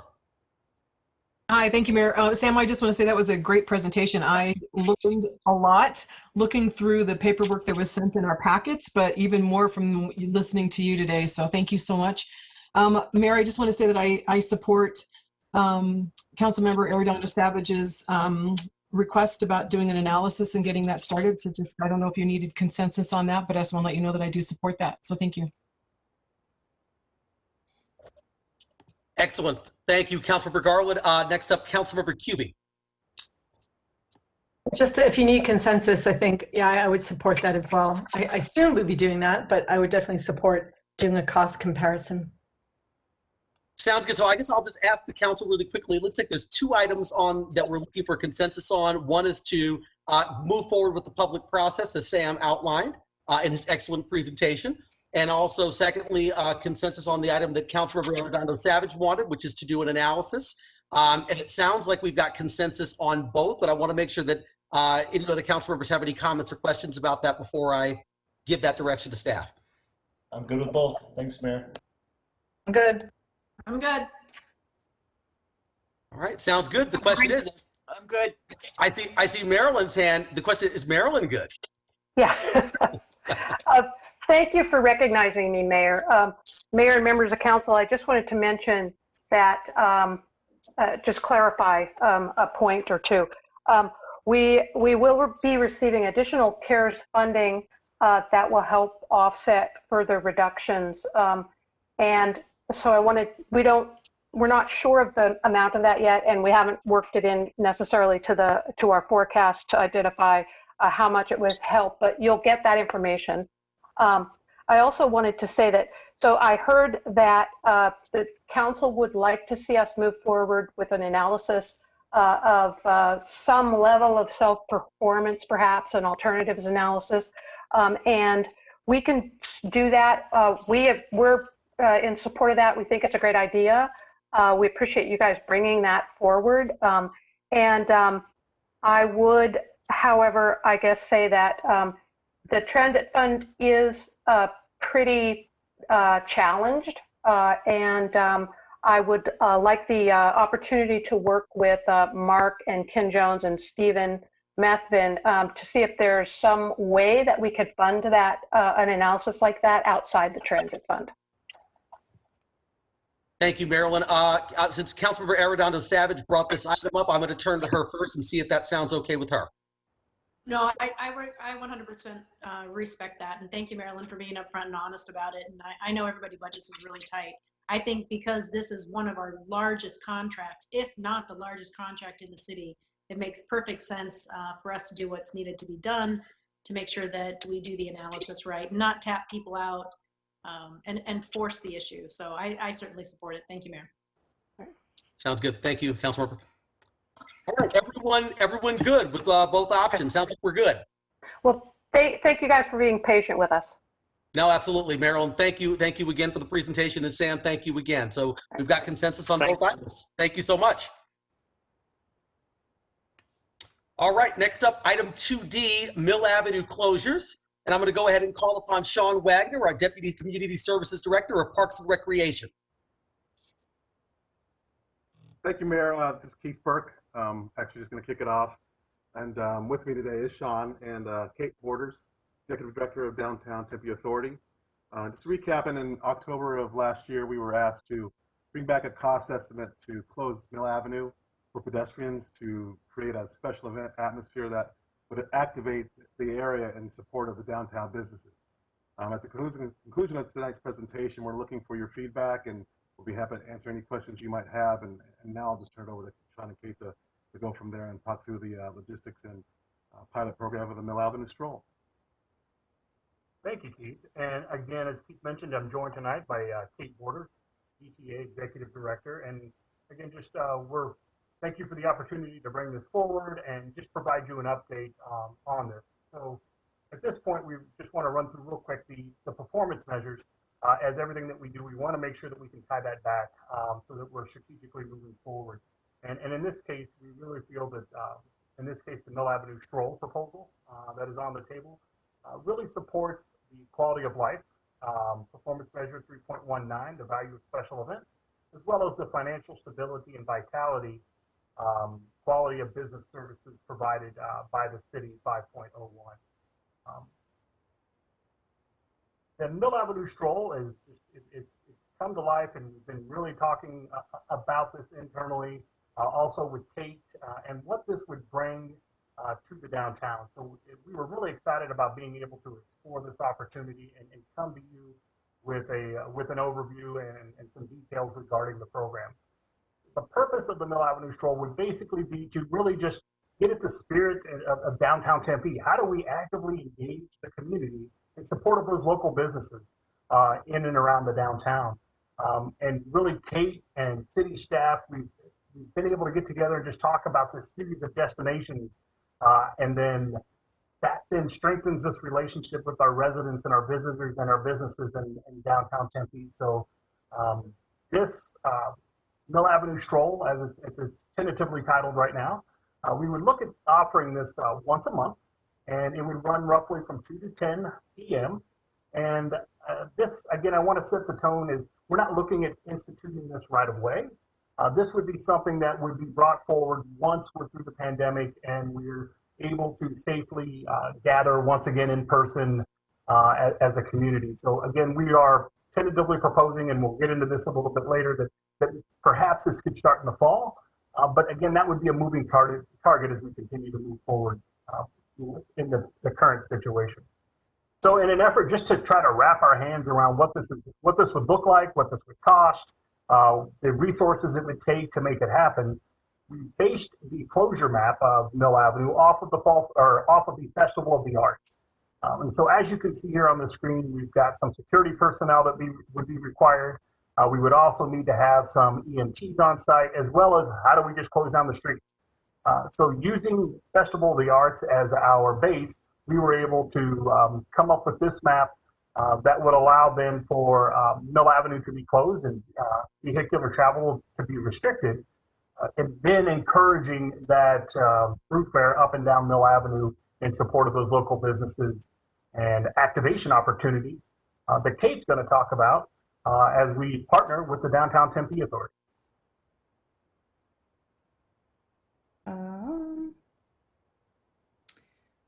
Thank you, Sean and Keith.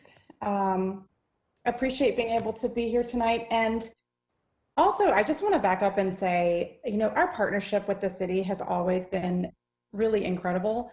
And now, in the light of the pandemic and giving real thought to how we can help merchants and, you know, what programming will look like in the future, I just feel like everybody's coming to the table with this spirit of, yes, how do we make things happen? And so, for starters, I just want to thank Keith and Sean and your team for how well we're working together. And this is just one example, and there's so many things and so many initiatives that we're talking about right now, so I appreciate that.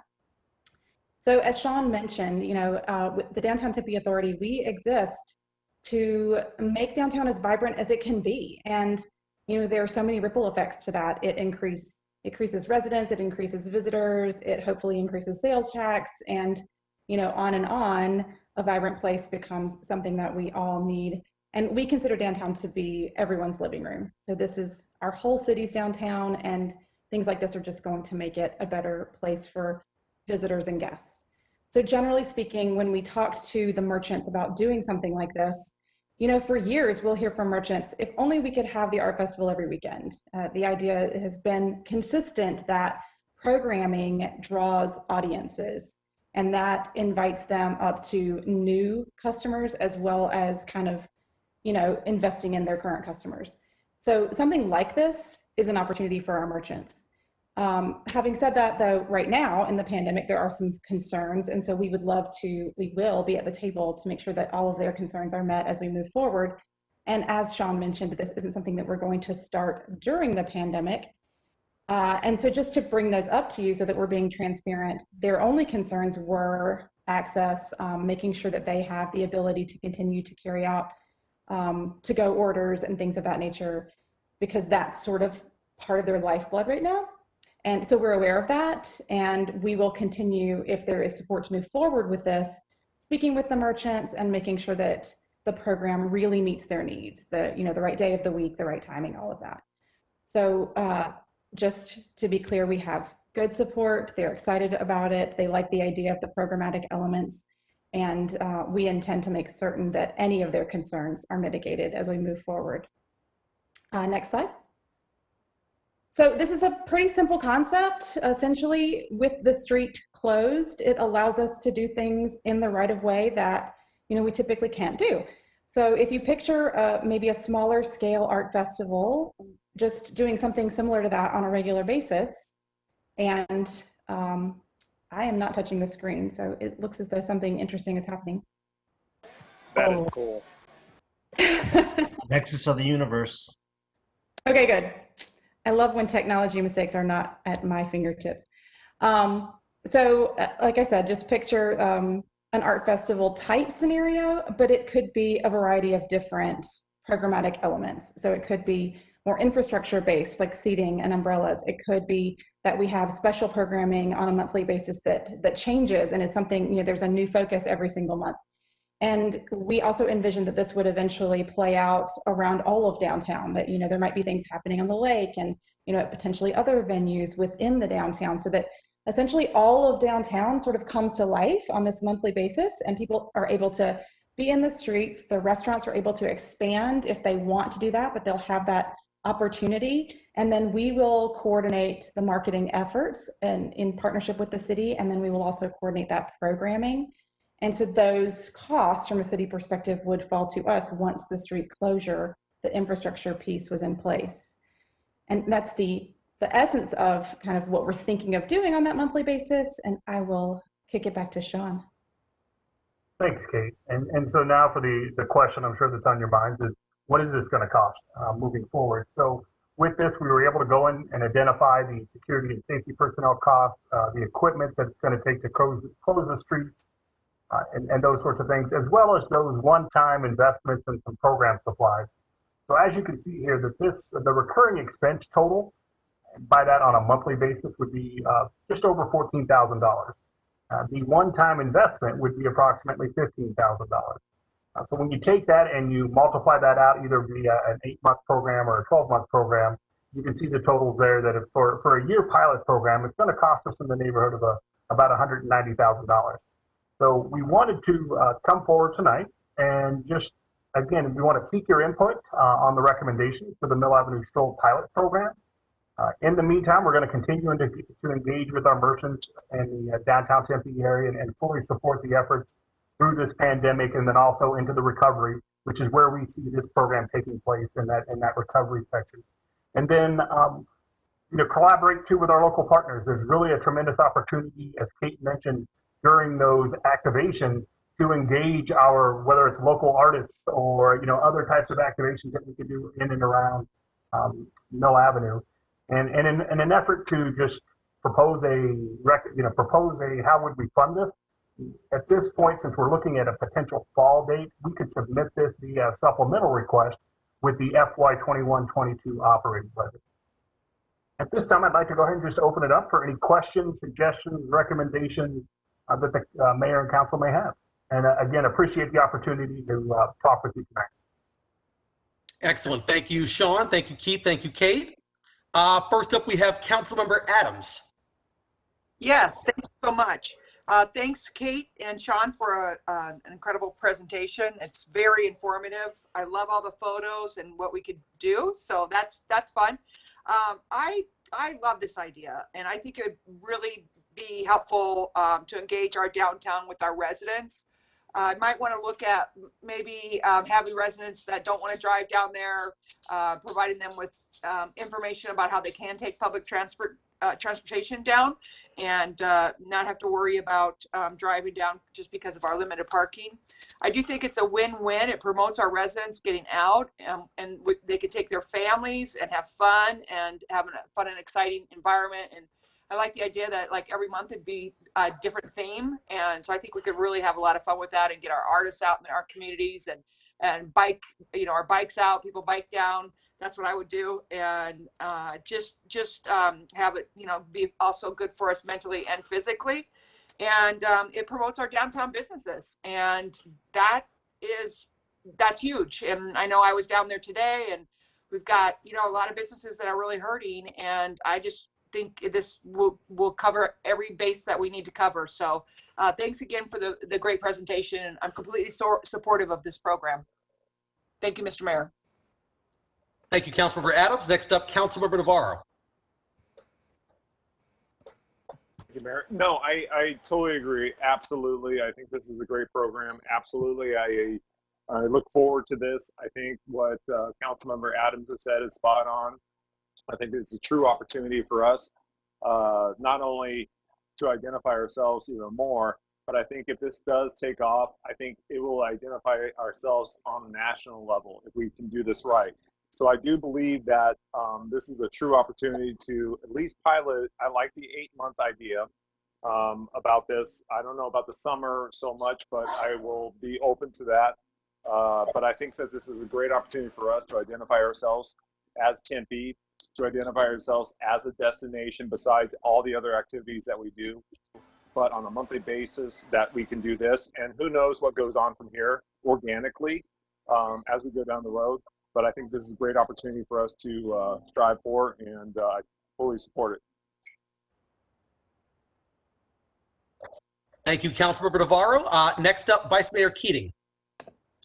Thank you very much, Mayor. I love this idea. Thank you so much, GTA, for bringing this forward. I think you had it strolling Mill Avenue or something like that. I like the branding of it too, as well. My ask would be, and you probably already have this in your head, but I just want to say it, is that it's consistent every month. So whether it's the first weekend or the third or the fourth, it's so our residents and people that live outside Tempe can come to expect it on that month. So it's kind of like the first Friday Art Walk. You don't have to see advertising to know that it's happening. My preference on that all said, my preference on that would be the last weekend of every month, because that way we cover the best holidays: Halloween, Thanksgiving, New Year's Eve. And I swear we used to have a Halloween party, but everyone tells me that we don't. So we didn't. So I'll chalk that up to the Mandela effect. But I think it would be great to have some consistency there, especially when we're hitting those very important holidays and will be big revenue generators for our downtown. One thing I would change, and I'm looking at the closure map, and I'm just not sure it's necessary to close Fifth Street at Ash. I think Maple kind of makes more sense. A lot of that being, it's Hayden Square is kind of a natural bookend to the area where activities will be going on.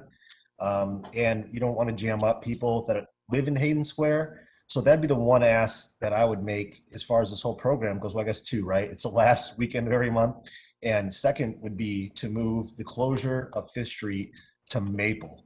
Unless there's a situation where you feel like you need that room for some of the events that you're anticipating, then that's fine. I mean, it's not that big of a deal, but just to me, it seems like a more natural fit for the effort. Thank you. Thank you, Councilmember. We will bring that information back to our police department.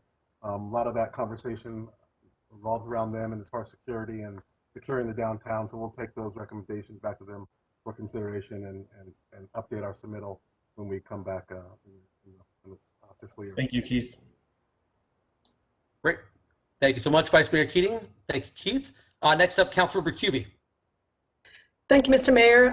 About 8 years ago, I had the honor of hosting Enrique Peñalosa at ASU, and he was the former mayor of Bogota, Colombia, and considered the father of sustainable transportation. And took him out to lunch on Mill Avenue, and he said, "Why is this not a closed street? There could be so much. There could be cafes, people playing, lovers." He was so enthralled by Mill Avenue, but thought it should be, closed to street traffic. And then a young man, Alex Baker, who I know Councilmember Keating knows very well, he did his thesis on closing Mill Avenue. And there's a lot of information there, by the way, about other cities and what their policies are. So I'll try and get that thesis to you. I was the advisor on it. So I'm really delighted to hear this being discussed.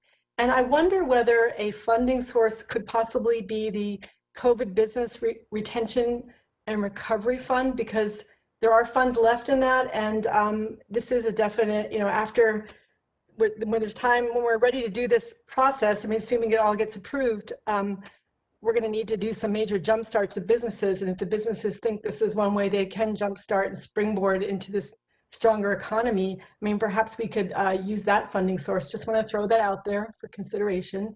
But I do have a big question, and it was referenced on the PowerPoint, and that is the streetcar impacts. How would that work? Would the streetcar close down that day? Because I don't know if Marilyn or Sam are still on the call, but if they could speak to what would happen, but I'd like to hear more about the streetcar. But otherwise, I'm fully supportive. Councilmember Kuby, and again, I'll defer to the experts when it comes to the streetcar operation. But the intent, as it stands right now, would be to keep the streetcar operational through the event. So it would still continue to operate. We could still have people walking up and down Mill Avenue during this time, and working out any of the final details and logistics as it relates to the streetcar, obviously with Maryland and moving forward. I'm glad to hear that. I imagine there have to be some, more safety precautions and people watching out, because if people are out reveling and perhaps drinking, we have to be careful that they notice that the streetcar was whizzing by, because it will be electric in that section and it will be a little quieter than your typical streetcar. Thanks. Thank you. And again, I believe in the past you'd also brought up, I think it was the cyclovia, if I recall correctly, and that was where they closed the streets and they were able to bring the community into the streets periodically. And I know Tucson does something similar, pre-COVID used to do something very similar to that as well too. So. Oh, I think the bike community would love that. Thank you. All right. Thank you. Councilmember Cubie. Next up, Councilmember Arredondo Savage.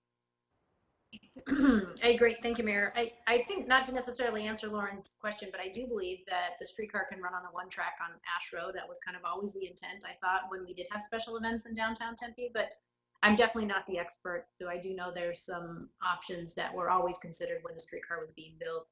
So we would have the ability to have those special events. So just a couple of thoughts. I love this idea. I want to just piggyback on what Kate Border said. Kate, thank you so much for being involved, and for Keith and Sean for everything that you guys do. But you mentioned about the spirit of collaboration. And I will tell you, I think that is one of the things that we are seeing so much. And I'm very grateful for you guys for bringing this idea together. Joel, I know this is something that you've been talking about for a really long time, you and your barricades.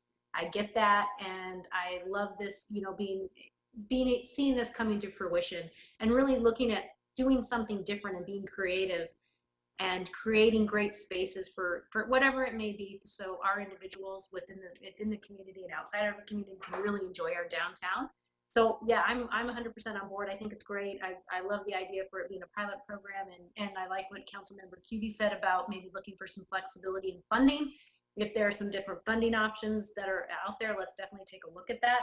The one thing too, I know Randy mentioned Vice Mayor Keating about maybe a consistent date. I'm not opposed to that. I think that could actually be a benefit, right? So everybody can count on it and know when it's going to happen, the first or the last. I didn't go through the calendar, so I don't know which dates are better, but I would entrust the Vice Mayor has done his homework, so that's great. I'm just wondering, the only thing that really kind of stuck out to me, something to consider, and I'm not an expert, is, you know, we always talk about Mill Avenue, and our downtown is so much more than Mill Avenue. Are we being a little bit, I'm not really sure what word I even want to use, but I love the idea of talking about downtown and not so much being limited to Mill Avenue. And I'm just hoping that the name that you're using, whether you're going to stick with it or if that's just, you know, thinking through it, that it would be a little bit more comprehensive, because where your closures are, or going to be possibly, really encompass so much more than Mill Avenue. And we've always talked about people remembering that downtown is a lot more than one street. There's a lot of really great things, and we talked about connectivity from all of the different, from college to Mill to Ash, and there's so many things going on there. We don't want people to just think it's only on Mill. So that was really my only thought process in regards to any type of criticism, which isn't even really that, just a consideration of ensuring that we're not isolating downtown to just Mill Avenue. But again, I just want to thank you all for getting together, trying to think of creative ways, and being open to just sitting down and having a conversation first and foremost. I mean, that's how it starts. And to me, that's the Tempe way. So you guys are amazing. You rock. I really appreciate what you do. So thank you. Thank you, Mayor. Thank you, Councilmember Arredondo Savage. Next up, Councilmember Garland. Hi, thank you, Mayor. I also want to say thank you to Sean and to Keith and to Kate. It's so nice to see Kate. With what you guys have brought together and are sharing with us tonight. I have to say I love the idea of activating Mill Avenue and activating that area to try to bring people downtown. I want to just, something similar to what Councilmember Arredondo Savage said, is I was just thinking that if we do, or if you would open up the street to chairs, tables for restaurants and businesses there, are the businesses that are not specifically on Mill Avenue going to be able to have access to some type of space in that area also?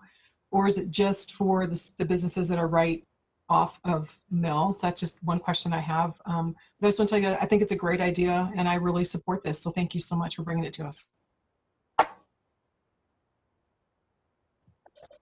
Thank you, Councilmember Garland. I personally, I think I'm the one who hasn't spoken yet. I love the idea. I think it's great. I think whatever we can do to continue to activate and program that space, I think is a wonderful concept. And I think that I just appreciate the partnership, obviously, between the City of Tempe and the Downtown Tempe Authority and working on this together. And I just think there are a lot of great things to come. So, and I think a lot of I agree with a lot of what was brought up this evening. I think the conversation regarding Councilmember Keating talking about maybe doing this at the last, with consistency, the last week of the month, that would work best. I think that sounds great, because you do pick up on a lot of the major holidays. So I think that was a great comment. And I just think that generally speaking, this is just a great idea to continue to help our local merchants, continue to engage with our business community, give our residents things that are unique that they can't get in any other city. And so I think whatever we can do on that front, that's obviously a huge continued, positive trend for the City of Tempe. So I think this is great, and I really appreciate the partnership here. Councilmember Arredondo Savage. Thank you, Mayor. Just really quick, the one thing, I don't know if we were asking for a recommendation moving forward, but I was wondering about the summer months, and I don't really know if maybe an 8-month program pilot would be appropriate. Should we really consider maybe that 12 months to give some consideration to the summer months? Just my 2 cents and something that I noted in my notes. Thank you. Thank you, Councilmember Arredondo Savage. I guess I'll quickly ask Sean and Kate, kind of what their thought is regarding the 8-month versus the 12-month. Just for clarification, I'm thinking that Councilmember Arredondo Savage just said that she would favor the 12 months, correct? Is that what you were saying? Yes, especially, I mean, just thinking about the inclusion of the summer months, and maybe that might be a little slow. I don't really know. So I just wanted to hear from you guys what you thought would be best moving forward. But yes, I do support the 12 months if that's where you guys want to be. My opinion, and then I'll defer to Keith on this, but my opinion would be that consistency is key. And we do live in a warm climate, and obviously we know there are challenges there, and those events might be a little slower, but I think it would be a boost for the merchants that could participate. And I think it would sort of demonstrate that we don't just shut our doors during the summer and board up and go away, that we're still involved and invested in our merchants. That would be my hope. And obviously we could do things that maybe have water elements during the summer, or have cooling stations, and sort of incorporate the needs of the time. But yeah, I think it would be great to have that consistency. And I agree with Councilmember Keating on doing, the same weekend every single month, because I also think that gives us better branding, to be able to say fourth Saturdays, it sticks in people's minds. And so I think that's key. And thank you, Councilmember Garland, also for mentioning that we want to make sure that the merchants can come out onto the street regardless of where they are in downtown. And I know that Councilmember Kuby mentioned that as well. So I think that we can take this opportunity to have it be, kind of a combination of like an art festival, and then also sort of a, merchants are out in the street, just everybody's participating. And that would be the main goal, would to be provide them those extra sales opportunities. So, just picture kind of a sidewalk sale on steroids, which actually is how the art festival started. If you look back at the original photos, it was just the merchants coming out into the streets. So a return to that. But I appreciate all of the questions and the comments, and we're very excited about getting this going. And then what it might mean as I think Councilmember Navarro mentioned, how it organically would become something bigger, and maybe it just becomes this downtown-wide activation that's very energetic on a monthly basis. And I love that idea. Yeah, thank you, Kate. I know you just hit all points, and I don't need to repeat them all, but thank you all for the suggestions and comments tonight. We do want to fine-tune things with the merchants. We know they're concentrating on running their businesses right now through this COVID and pandemic period, and we know when the time comes, we'll be able to really dial into the consistent, weekends and the marketing and branding and everything, and some of the ideas that they might bring forward. But we are really happy about the feedback, and we'll continue on and bring it forward.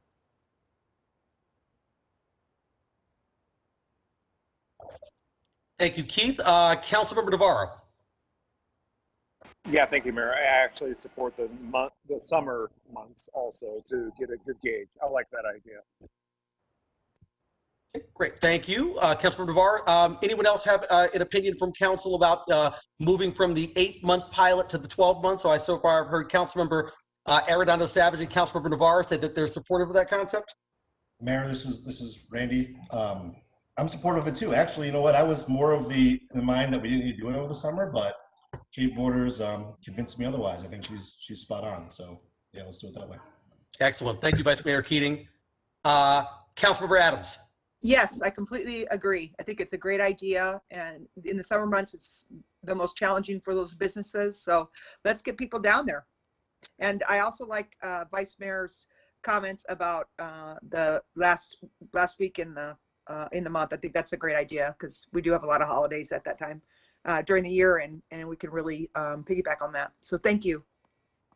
Excellent. Thank you, Councilmember Adams. Councilmember Garland. I'm on board with that. Thank you. With the summer months. Okay. So it sounds like we've got consensus to continue looking at not an 8-month but a 12-month plan, 12-month pilot on this. And it sounds like, this sounds like a great idea. I think, Sean, Kate, I would just ask you and Keith, do you think you have enough direction to move forward? I know you said you want to continue to work with the merchants to fine tune everything, and possibly this could end up in the fiscal year 21-22 budget, but is there any further direction you need from us, or do you think you're good?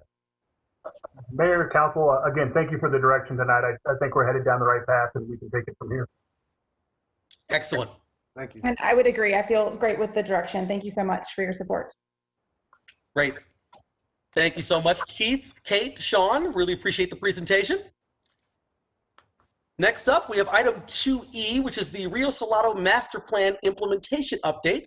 And I'm going to go ahead and call upon Craig Hayton, our Deputy Community Services Director for Parks and Recreation. Craig. Good evening, Mayor and Council. Craig Hayton, Deputy Community Services Director with Parks and Recreation. Really appreciate the opportunity to provide an update on this important planning effort. And really dovetails well just in its location with the previous conversation and presentation. So this has been, as many other presentations have been, has been a great team effort. I've been working closely with Julie Hyder from our team, but also we have an interdepartmental team that is really lending a lot of input and wisdom as we continue through this process, recognizing how important this planning effort is. So I will jump into the presentation here. And first slide.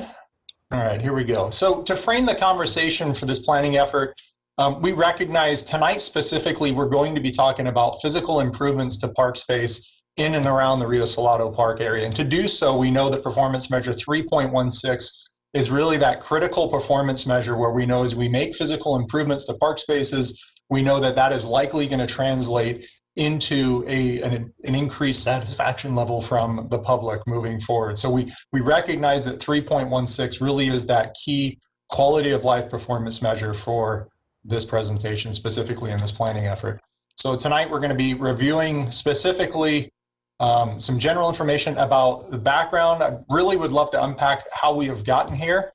There's background information about the plan itself, and then the implementation of the master plan that we talked through in April of 2019. And then we're going to drill down into some very specific concepts that we received through a submission process, but also through additional staff input. And then also those concepts we've received some public input on, have run them by some stakeholders as well. And we would love to just let Mayor and Council know where we're headed for next steps and take input along the way. So we'll outline those two key next steps. And then as always, if there's any questions during the presentation, would be happy to take them throughout, but we do have some dedicated time at the end of the presentation as well. So to frame the master plan itself, adopted by Mayor and Council in April of in fall of 2018, it really recognizes, though, that much work has been done in and around the Tempe Town Lake and the Rio Salado Parks area over the past 20 years. There is a bright future ahead of us, and we want to make sure that we have a really targeted approach to continuous improvements so that we continue to keep the Rio Salado Park areas in and around the Tempe Town Lake as really a key part of our parks and recreation system, as really a point of pride for our community. And this master planning effort was really built on two key foundational items. First, guiding principles. Items like recognizing the connectivity between the Rio Salado Parks and downtown, North Tempe, but even laterally from east to west with Mesa, recognizing the importance of shade and sustainability within this planning effort, but then just trying to balance out the everyday uses of the park and the event spaces, and then balancing also passive and active uses in and around the Rio Salado as well. And these guiding principles then led to a breakdown of the larger 135-acre footprint into various activity zones that I'll show on the next slide. These activity zones really reinforce the larger park's continuity, but also provide some diverse experience and placeholders for those diverse experiences that really help us to continually develop and provide some improvements. And those activity zones really are a key component as we look at making and implementing some very site-specific improvements. The planning effort also did a great job of giving us really a leg up on the implementation. Sean and his team have done a great job looking at programming element implementation strategies, and there's more to come as it relates to events and how to balance that out with this space in the future. But we're going to be specifically talking through the implementation strategies tied to improvements, and then some of the funding strategies tied to those improvements as well, recognizing that we have city funds available that can go towards improvements, but we also have some private options as well that we can go down to really stretch those funding opportunities. So from an implementation standpoint, in April of 2019, we had an opportunity through a matrix process that we created to identify where we thought the two best activity zones. We've got 12 activity zones noted on this plan here that are identified in and around the Rio Salado Park area from Priest over to McClintock. But we really landed on the two areas across from the Arts Park and Tempe Beach Park as those areas that we could conceptually focus on to make sure that we're driving and making the best bang for our buck conceptually, understanding that those two areas currently, other than some pathways through them, are really or underdeveloped park spaces. So we believe that we could make the best impact from a conceptual planning perspective of really focusing on these areas. But as we recognize that as we reach out from a public-private partnership perspective, we wanted to open up all 12 activity zones, but really did want to highlight the opportunity that we have in some 2 key areas. And we'll come back to this slide specifically for the recommendations at the end, because there's an opportunity to look at these activity zones afresh a bit as we look at implementation. So second, understanding that 135 acres, even if we focus on 2 specific activity zones, could potentially have some significant financial impact to the city. We wanted to recognize our various funding sources. So we knew from a public perspective that we have our capital improvement program. We will continue to look to that for adding recreational amenities that we would normally put within other parks, but we recognize there's also grants and land sale opportunities from the public side. But we don't want to limit ourselves just to public funds, and we want to really stretch the opportunities that we have to potentially add more recreational amenities by going through some private opportunities. And we've really zeroed in on public-private partnerships as really a key first component. And what we wanted to do was formalize through what is a formal procurement process and an RFI of looking, request for information, to look to the business community for somebody to build, the design, build, and operate a recreational amenity within the Tempe Town Lake and the Rio Salado parks. And just to follow up on the question and the comment from one of the public comments earlier, we are not looking at this route in exclusion of potentially adding our capital program for other recreational amenities that you would potentially find in other areas, like playgrounds or water-based activities that would fund through a capital program. We want to utilize the public-private partnerships to really add some additional recreational opportunities that we may not be able to fund publicly. So we're really moving down that public-private partnership lens for the rest of this conversation, and I'll unpack on this next slide the request for information. So as we came out of the original implementation planning process, we identified and we put out on the street a request for information through our procurement office that really sought for a private interest from a private party to design, build, and then operate a recreational amenity in and around the Rio Salado Parks area. We didn't limit it just to those 2 high-scoring conceptual or those high-scoring activity zones, but really opened it up to the entire Rio Salado and Tempe Town Lake area. It was open for 3 months. The RFI was in conjunction with the Tempe Town Lake Turns 20. We received 18 responses during that time.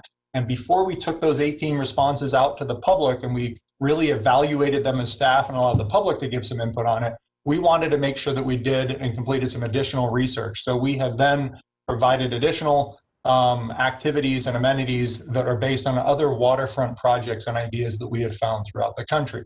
And then from a larger category perspective, the 18 responses that we received and the additional research that we performed really provided recreational opportunities within 4 key concept categories. There's land-based recreation, aerial-based recreation, water-based recreation that could be potentially on or in the Tempe Town Lake or outside of the town lake, but there still is that water component.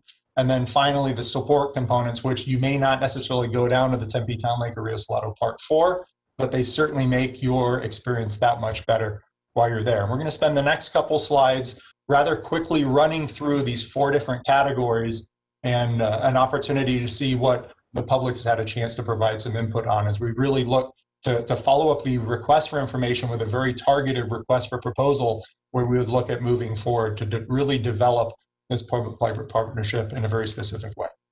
So the first category is land-based recreation. The pictures that we see here are not ones that we received in submissions, but are generally representative of what is out there.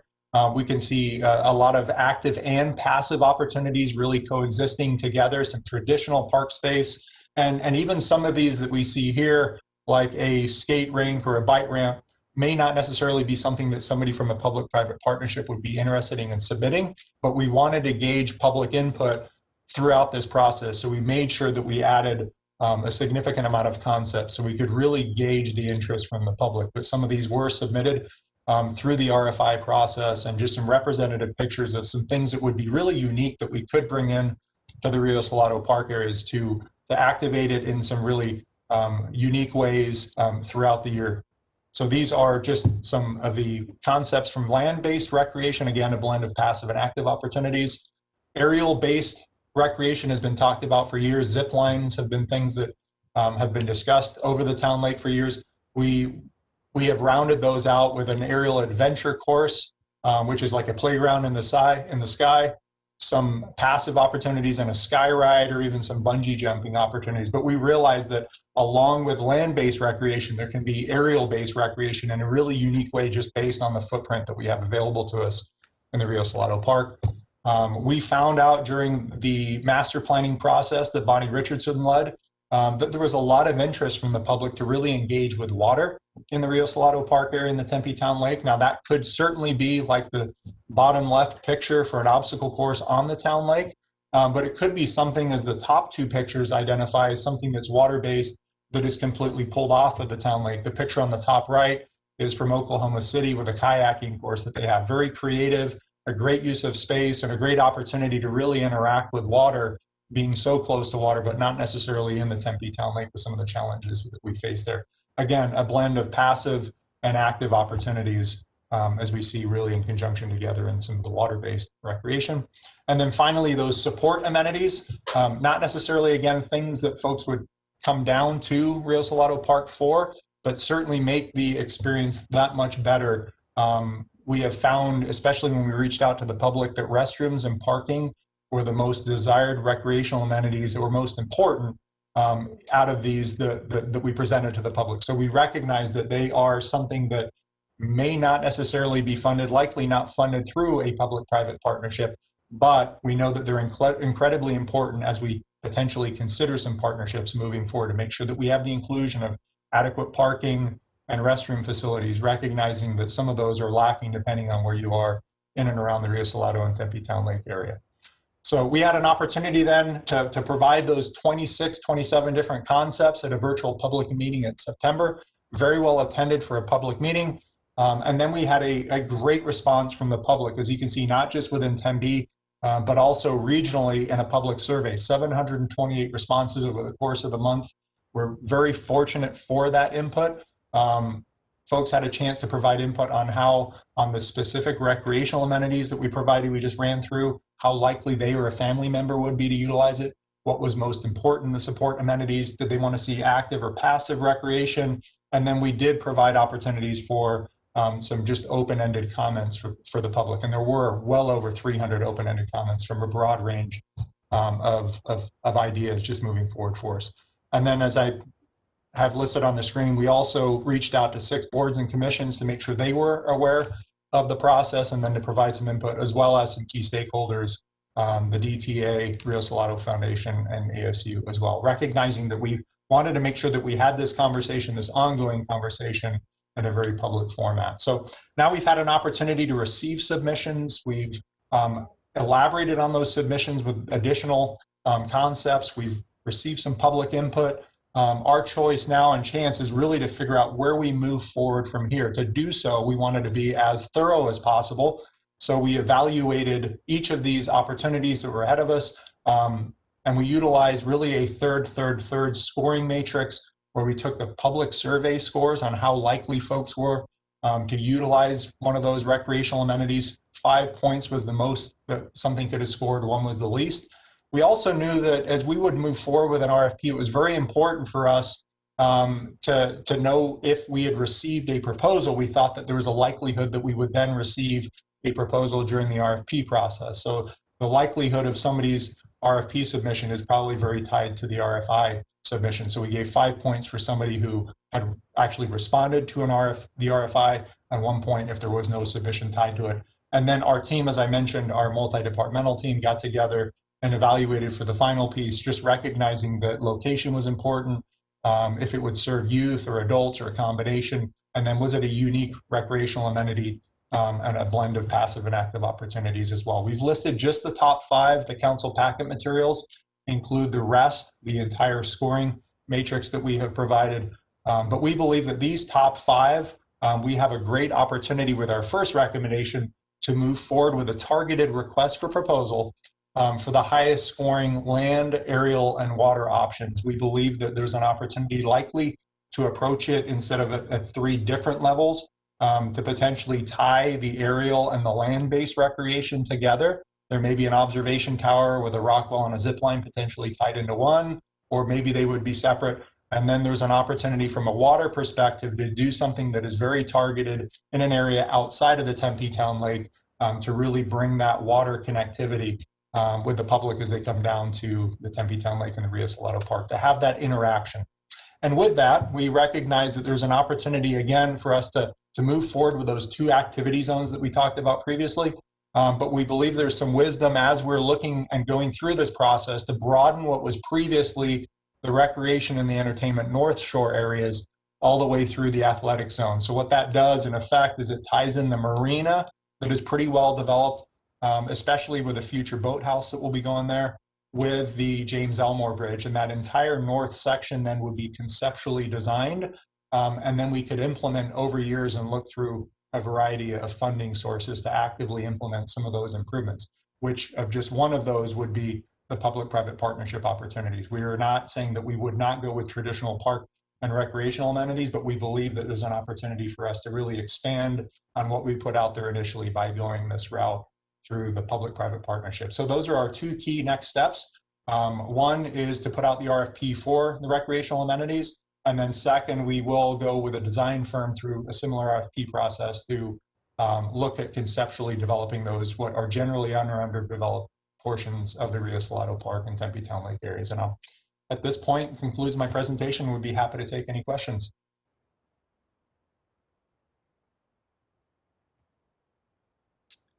Great, thank you, Craig. Really appreciate it. I see Councilmember Adams.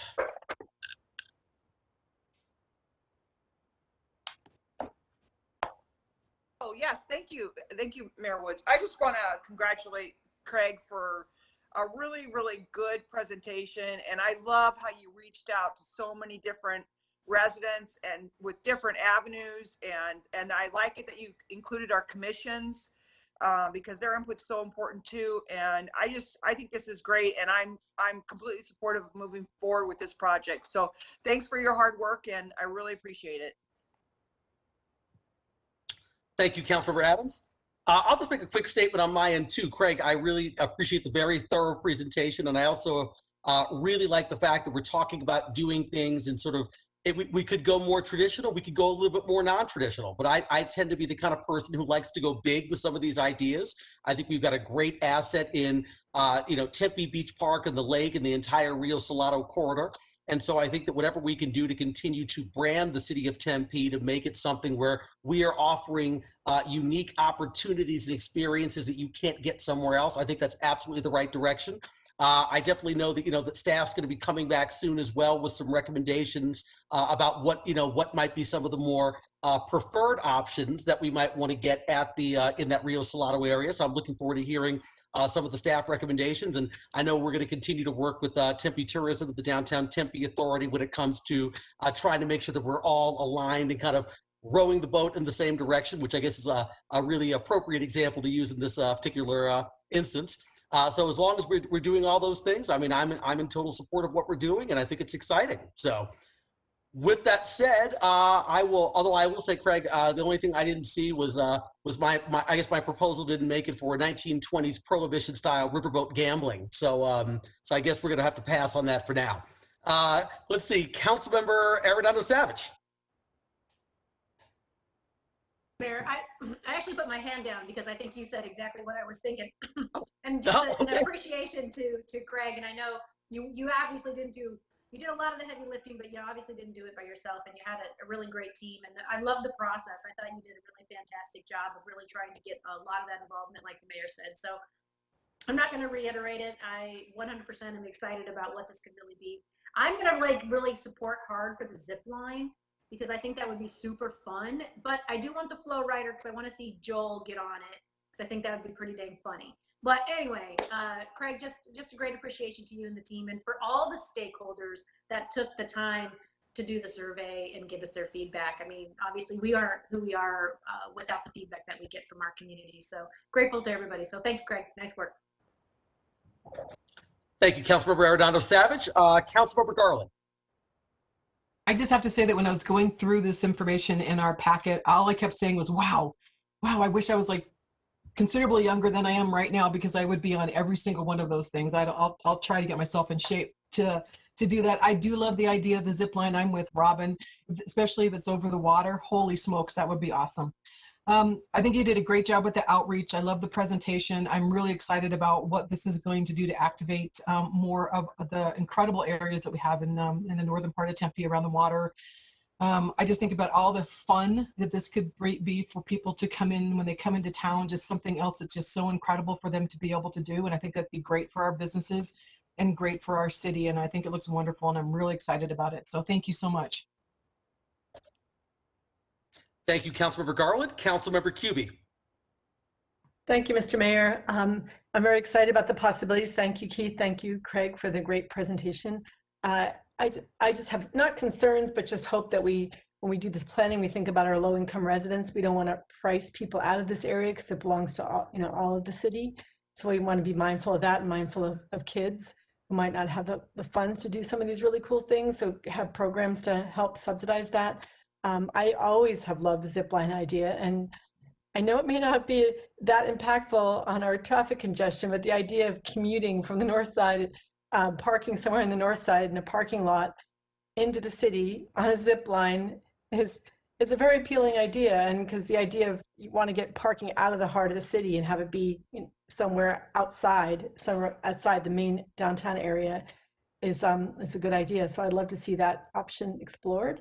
And thank you for putting the presentation together. Thank you, Councilmember Cubie. Any other members of council, any comments or questions for Craig? I see Vice Mayor Keating.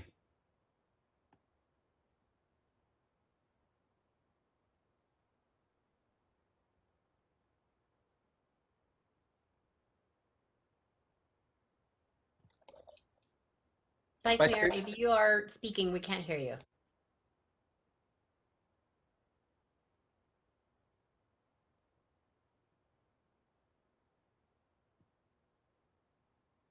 I guess we're gonna see if Vice Mayor Keating comes back here. Try again.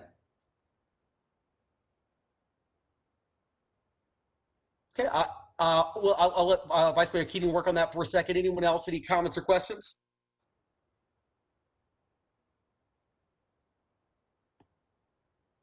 This is Robin, Oh. really quick. I know Yeah. Lauren brought up something about parking, but I noticed parking was actually number 5 in that top list. And I guess to me, what that tells me is we still have an issue with parking. So people are concerned about wanting to get downtown. So Craig, obviously that's got to be something on your radar. And whether it's just an idea of education or wayfinding signs, I don't really know. But obviously, if we want people to come downtown, we need to make sure that they don't feel inhibited because they don't feel like they can park somewhere. So it was kind of an interesting statement, and noticed that it was like in that top 5 of things in the downtown area, but just wanted to make a note of that. Thank you. Thank you, Councilmember Arredondo Savage. Vice Mayor Keating, I'm going to try again with you. Mayor, can you hear me now? I can hear you.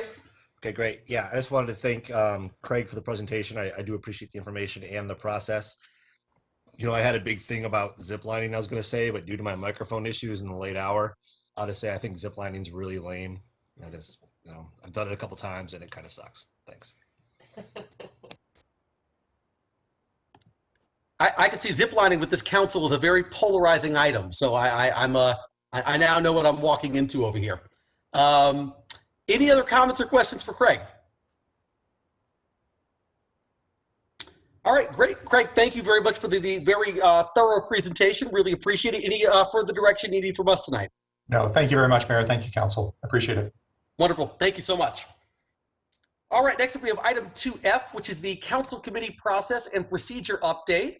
And I'm going to turn that over to Brianne Fisher.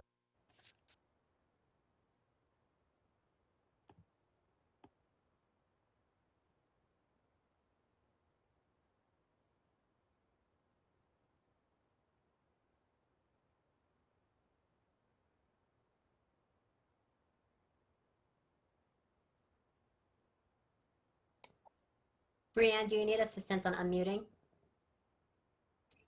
Nope, I've got it. I believe. Can everybody hear me? Yes, we can hear. Okay, great. Mayor and Council, this is the last item, so I will make it quick. We wanted to provide you an update and the public an update on the council committee process. Again, I will try to make this brief. Just as a reminder, formal council rules were adopted at the December 3rd regular council meeting. This presentation's purpose is just to explain how these new rules will be implemented. This slide is a review of those formal reviews that were approved.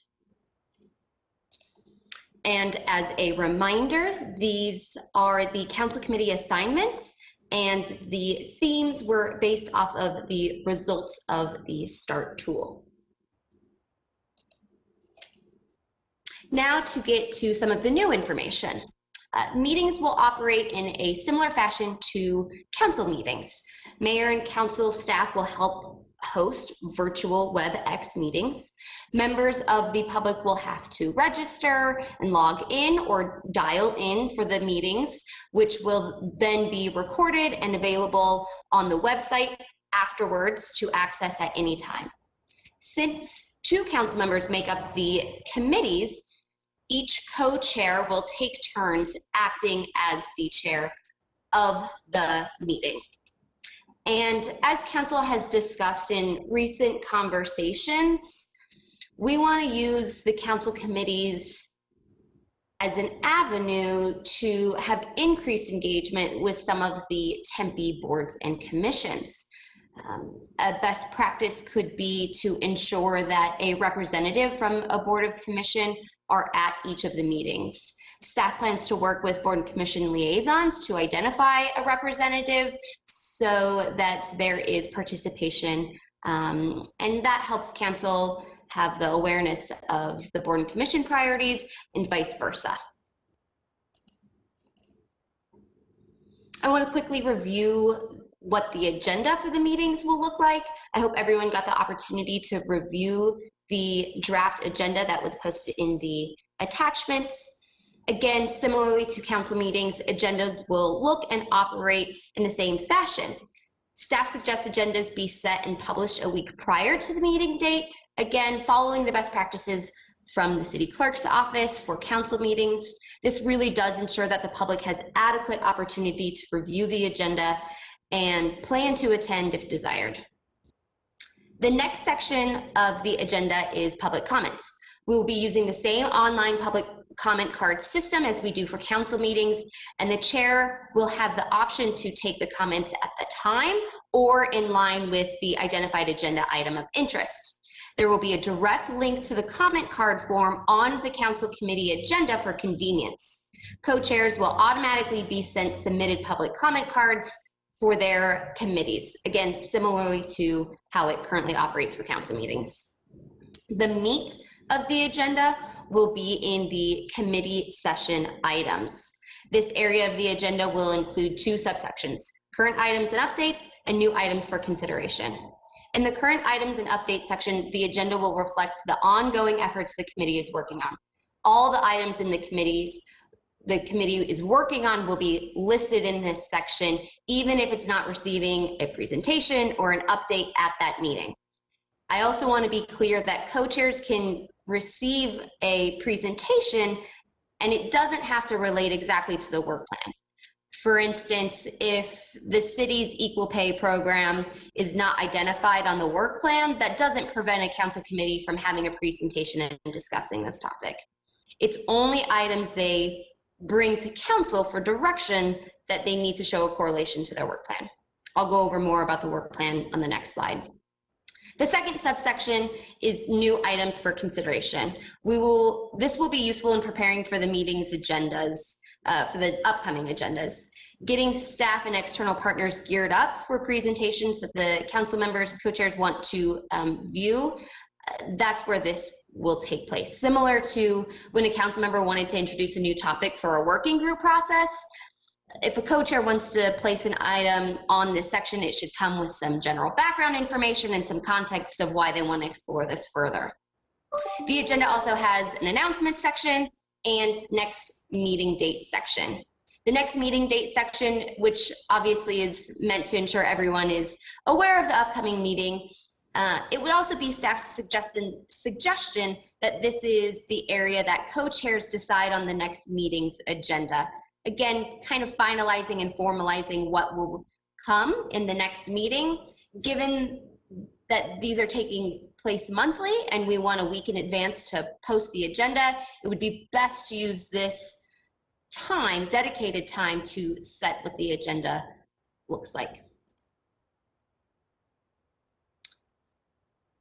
This slide provides clarity on what exactly the council committees need council direction for. Similar to working groups, council committees will be scheduled in a staggered quarterly basis to provide verbal updates to the council on their progress. This will provide council an opportunity to hear about the active work the committees are doing. A record of the meeting minutes will also be provided for the agenda at this time. Memos. When council committees are ready to bring a policy proposal to council for direction, they will need to create a memo that includes background, financial impacts, correlation to the work plan, and of course, if there was any use of the Tempe Forum or specific public meetings for this purpose, for the proposal, the information garnered from that will need to be included in this memo. In addition to Tempe involving public, staff asked Equity in Action to provide some suggestions on how to make council committees more inclusive. One suggestion we would like to present to you is the use of an equity and inclusion policy tool. This tool will be used to facilitate conscious considerations of equity and examine how specific communities will be impacted by the proposed policy. We want this evaluation tool to be part of the memo that goes to council for direction. This is a practice of transparency and showing how we are thinking through equity. We are in the process of working with staff to get this developed specifically for this use. Work plans. Work plans will act as a guide for council committees' work throughout the year. On an annual basis, co-chairs will take the work plan to the council for approval. If there are any changes desired for the work plans mid-year, those changes can be made, but again, will have to be approved by the full of council. As for next steps, co-chairs will develop the work plans. So council aides will work together and schedule a meeting with them. The work plans will identify priorities and identify how they plan to reach those priorities. A draft of the work plan was also included in the attachments for this topic. At this meeting, we ask that co-chairs also agree upon a set schedule. These work plans and schedule will be approved by council whenever co-chairs are ready at the next available work study session. That is all I have. If there are any questions, I am happy to provide an answer. Great. Thank you so much, Brianne. Really love hearing more about this new process that the council is going to be undertaking. First of all, I'm going to go to Vice Mayor Keating. Thank you very much, Mayor. Can you hear me? Yes. Great. I don't have any questions. I just want to thank Brianne for the presentation. It was definitely informative and definitely shine some light on what the new process is going to be. I'm excited for it, obviously, because I've been pushing for this a long time. So looking forward to working with Councilmember Arredondo Savage and our committee and working on our plan. Thank you. Thank you, Vice Mayor Keating. Next up, Councilmember Kuby. Thank you, Mr. Mayor. Thank you, Brianne. My video. I know this is all up for discussion. You're presenting it to us, but you're wanting our feedback as well. And the one concern I can see is, it's a good goal to have a meeting once a month, but I could see there's times where you want to add a meeting. Let's say you're really close to getting something done and you need to be able to present it at a certain time and you don't have to wait 3 months to present it because of staggered, I think it's important to allow a little flexibility and not put a prescriptive rule in there, like one meeting a month that just say a minimum of one. But if the co-chairs agree and they want to set up a meeting and they're operating within all the rules of posting of agendas and all the rest, I would like to have that possibility. And then the staggered reports, it could be because we only have one work study session a month. It could be, you know, you're ready to report something and you actually have to wait 3 months or 4 months. And maybe there could be rules around how much time you get to present, or you have 10 minutes. Each committee has like 10 minutes of the committee of the whole to present, and we get a disciplined way of presenting. But I think there should be an opportunity every work study session to present something that's imminent, that needs council feedback or whatever, because I fear the staggering part could just really delay some of the processes. And I know one of the reasons we did this is we wanted to have a more smoothly working machine and an ability to bring public policy forward. So I'd like to hear what council has to think about that. And, you know, I just want to make sure that we have some flexibility there. Sure. Thank you, Councilmember Cubie. Just I'll address the first item especially directly regarding I'm fine with the notion of the minimum 1 meeting a month language, and I would definitely leave it up to the that committee. You know, I mean, you know, yourself and Councilmember Adams, or Vice Mayor Keating, Councilmember Arredondo Savage, Councilmember Navarro, and Councilmember Garland, to make the determinations about, you know, what they would like to do. If there is a pressing issue, and if you can meet the open meeting law guidelines, and you choose that with your 2-person committee that you want to do additional meeting because you've got something that you just feel like you need more public input on, or you've got something that you really feel is a big issue and there's a time limit you need to reach, then obviously I don't have any issue with you know, with having another meeting as long as you're in compliance with the Arizona open meeting law. So that I don't have any issue with that. Brianne, I don't know if you want to address the issue of the staggered reporting, perhaps. Mayor, Councilmember Kubi, I just wanted to provide clarification on that. The quarterly reporting is suggested to meet a minimum criteria to report out to the full council. No way, shape, or form do we want to limit the ability for co-chairs to present to the full council if they have a policy proposal ready to go and they aren't scheduled for a quarterly report out. Both can take place.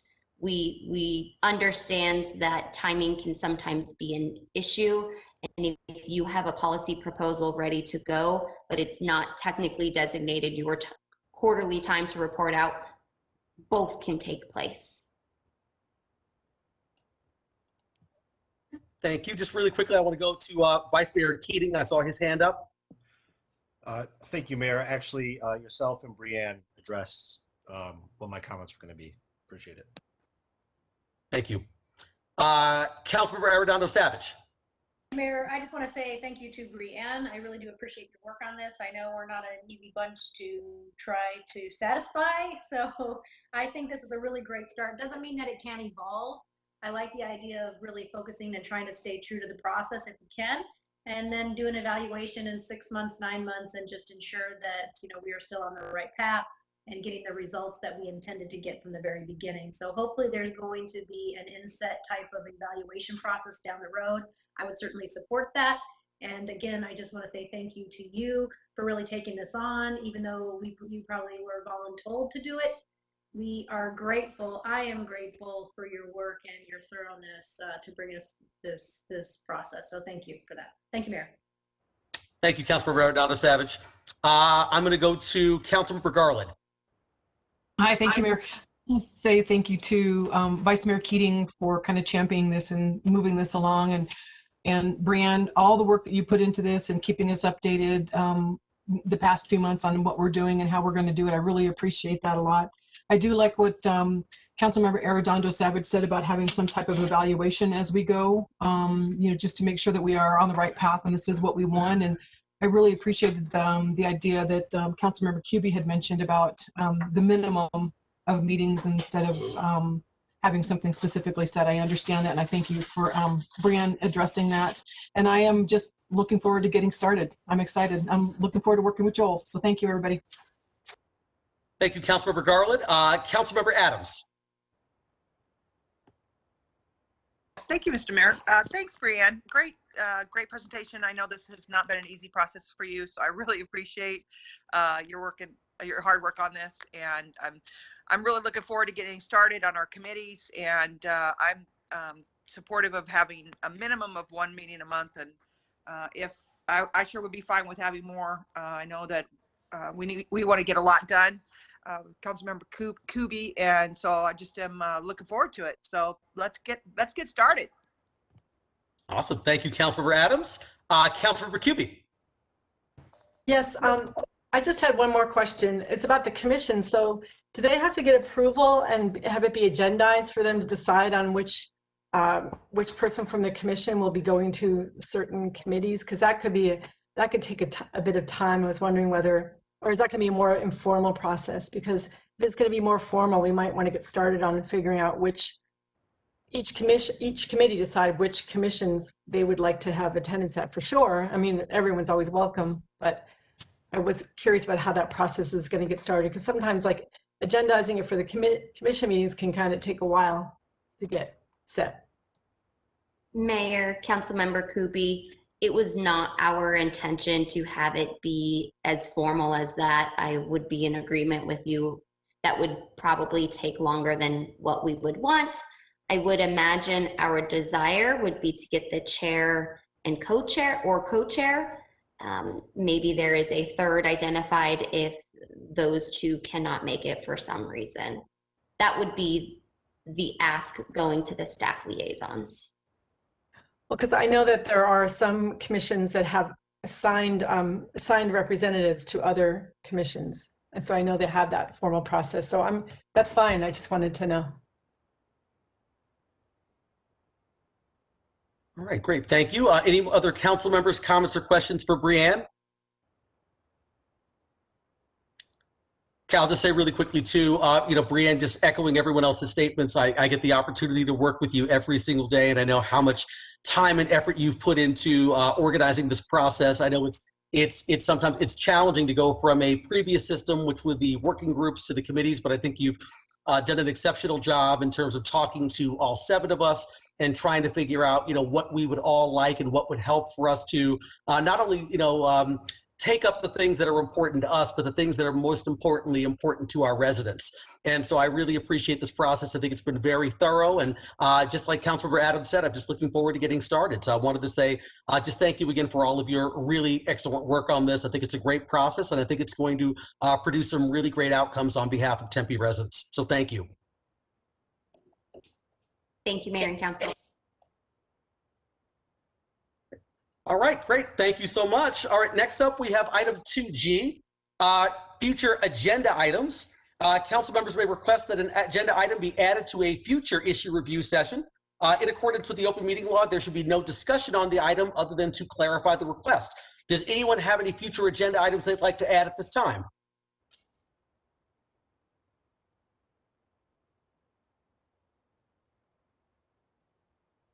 Mr. Mayor, not a future one, but I noticed the council communicator tool that's been shifted into a Friday packet, which is fine, but I'm just hoping we'll see some progress on that, because it was brought up about 2 years ago, and we're still waiting to get some options for a new council communicator system, so we can better get metrics for the council member communications, and then communicate with people on specific issues after time has gone by. Find those names and contacts easily to reach out to council, to residents when we have resolution on some issues. Anyway, I've been through all that in the past, but just hopeful that we'll hear about it sooner than later. For that one, thank you, Councilmember Kuby. For that one, Mr. City Manager, can I just ask if you can quickly respond?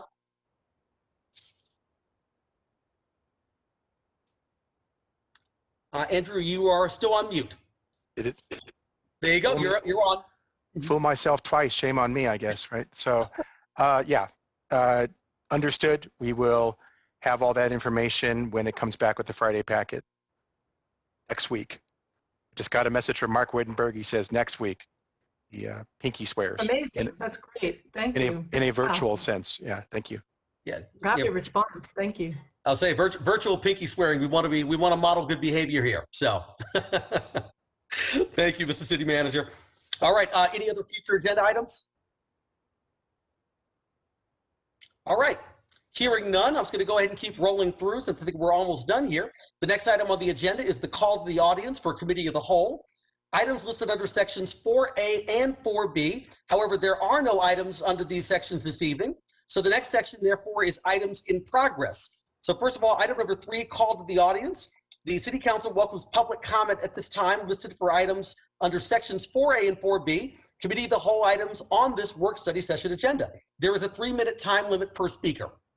Madam Clerk, anyone here for item number 3? Mr. Mayor, no additional public input has been received. All right, great. Thank you so much. Next up, item number 4, committee of the whole items.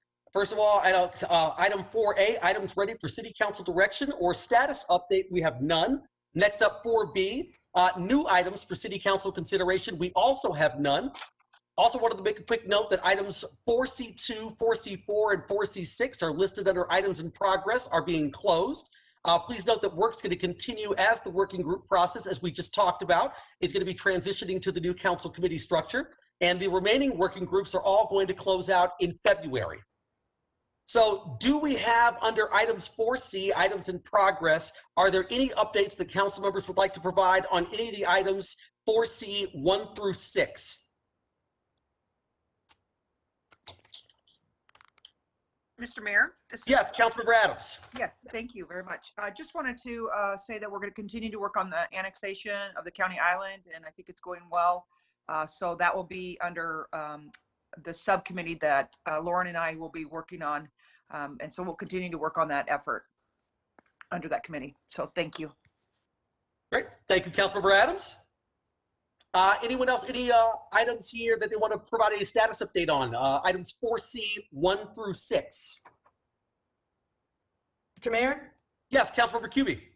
We're closing out our animal welfare group, and it'll be residing in the sustainable and livable communities. But I just want to mention that we're doing our spay and neutering program. We do that quarterly, and Kristen Gwynn has been working untold hours. And I believe, I can't remember the exact number of cats that were trapped. I trapped 2, but I think it's in the 50s. And then there's almost 30 cats that are going to have spay or neutering at Altered Tales. So a tremendous outpouring of support and work from the community to help with our spay and neutering. Thank you. Thank you, Councilmember Cubie. Really appreciate it. Anyone else, any items they want to provide a status update on between 4C 1 through 6?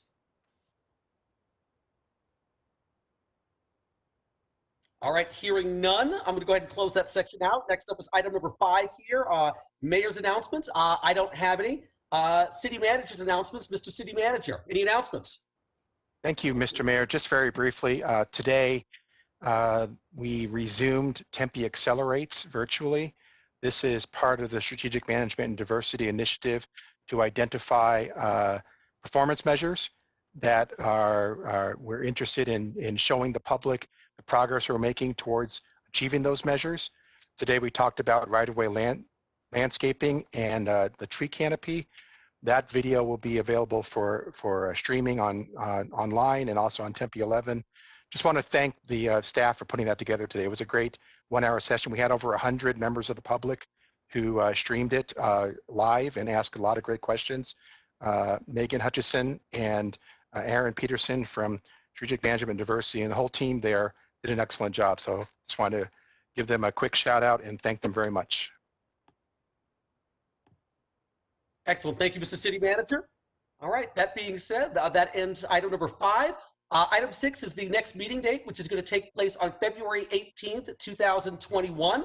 With that said, we are adjourned at 7:27 p.m. Thank you, everyone. Have a great rest of your evening and have a great weekend. Thank you. Thank you.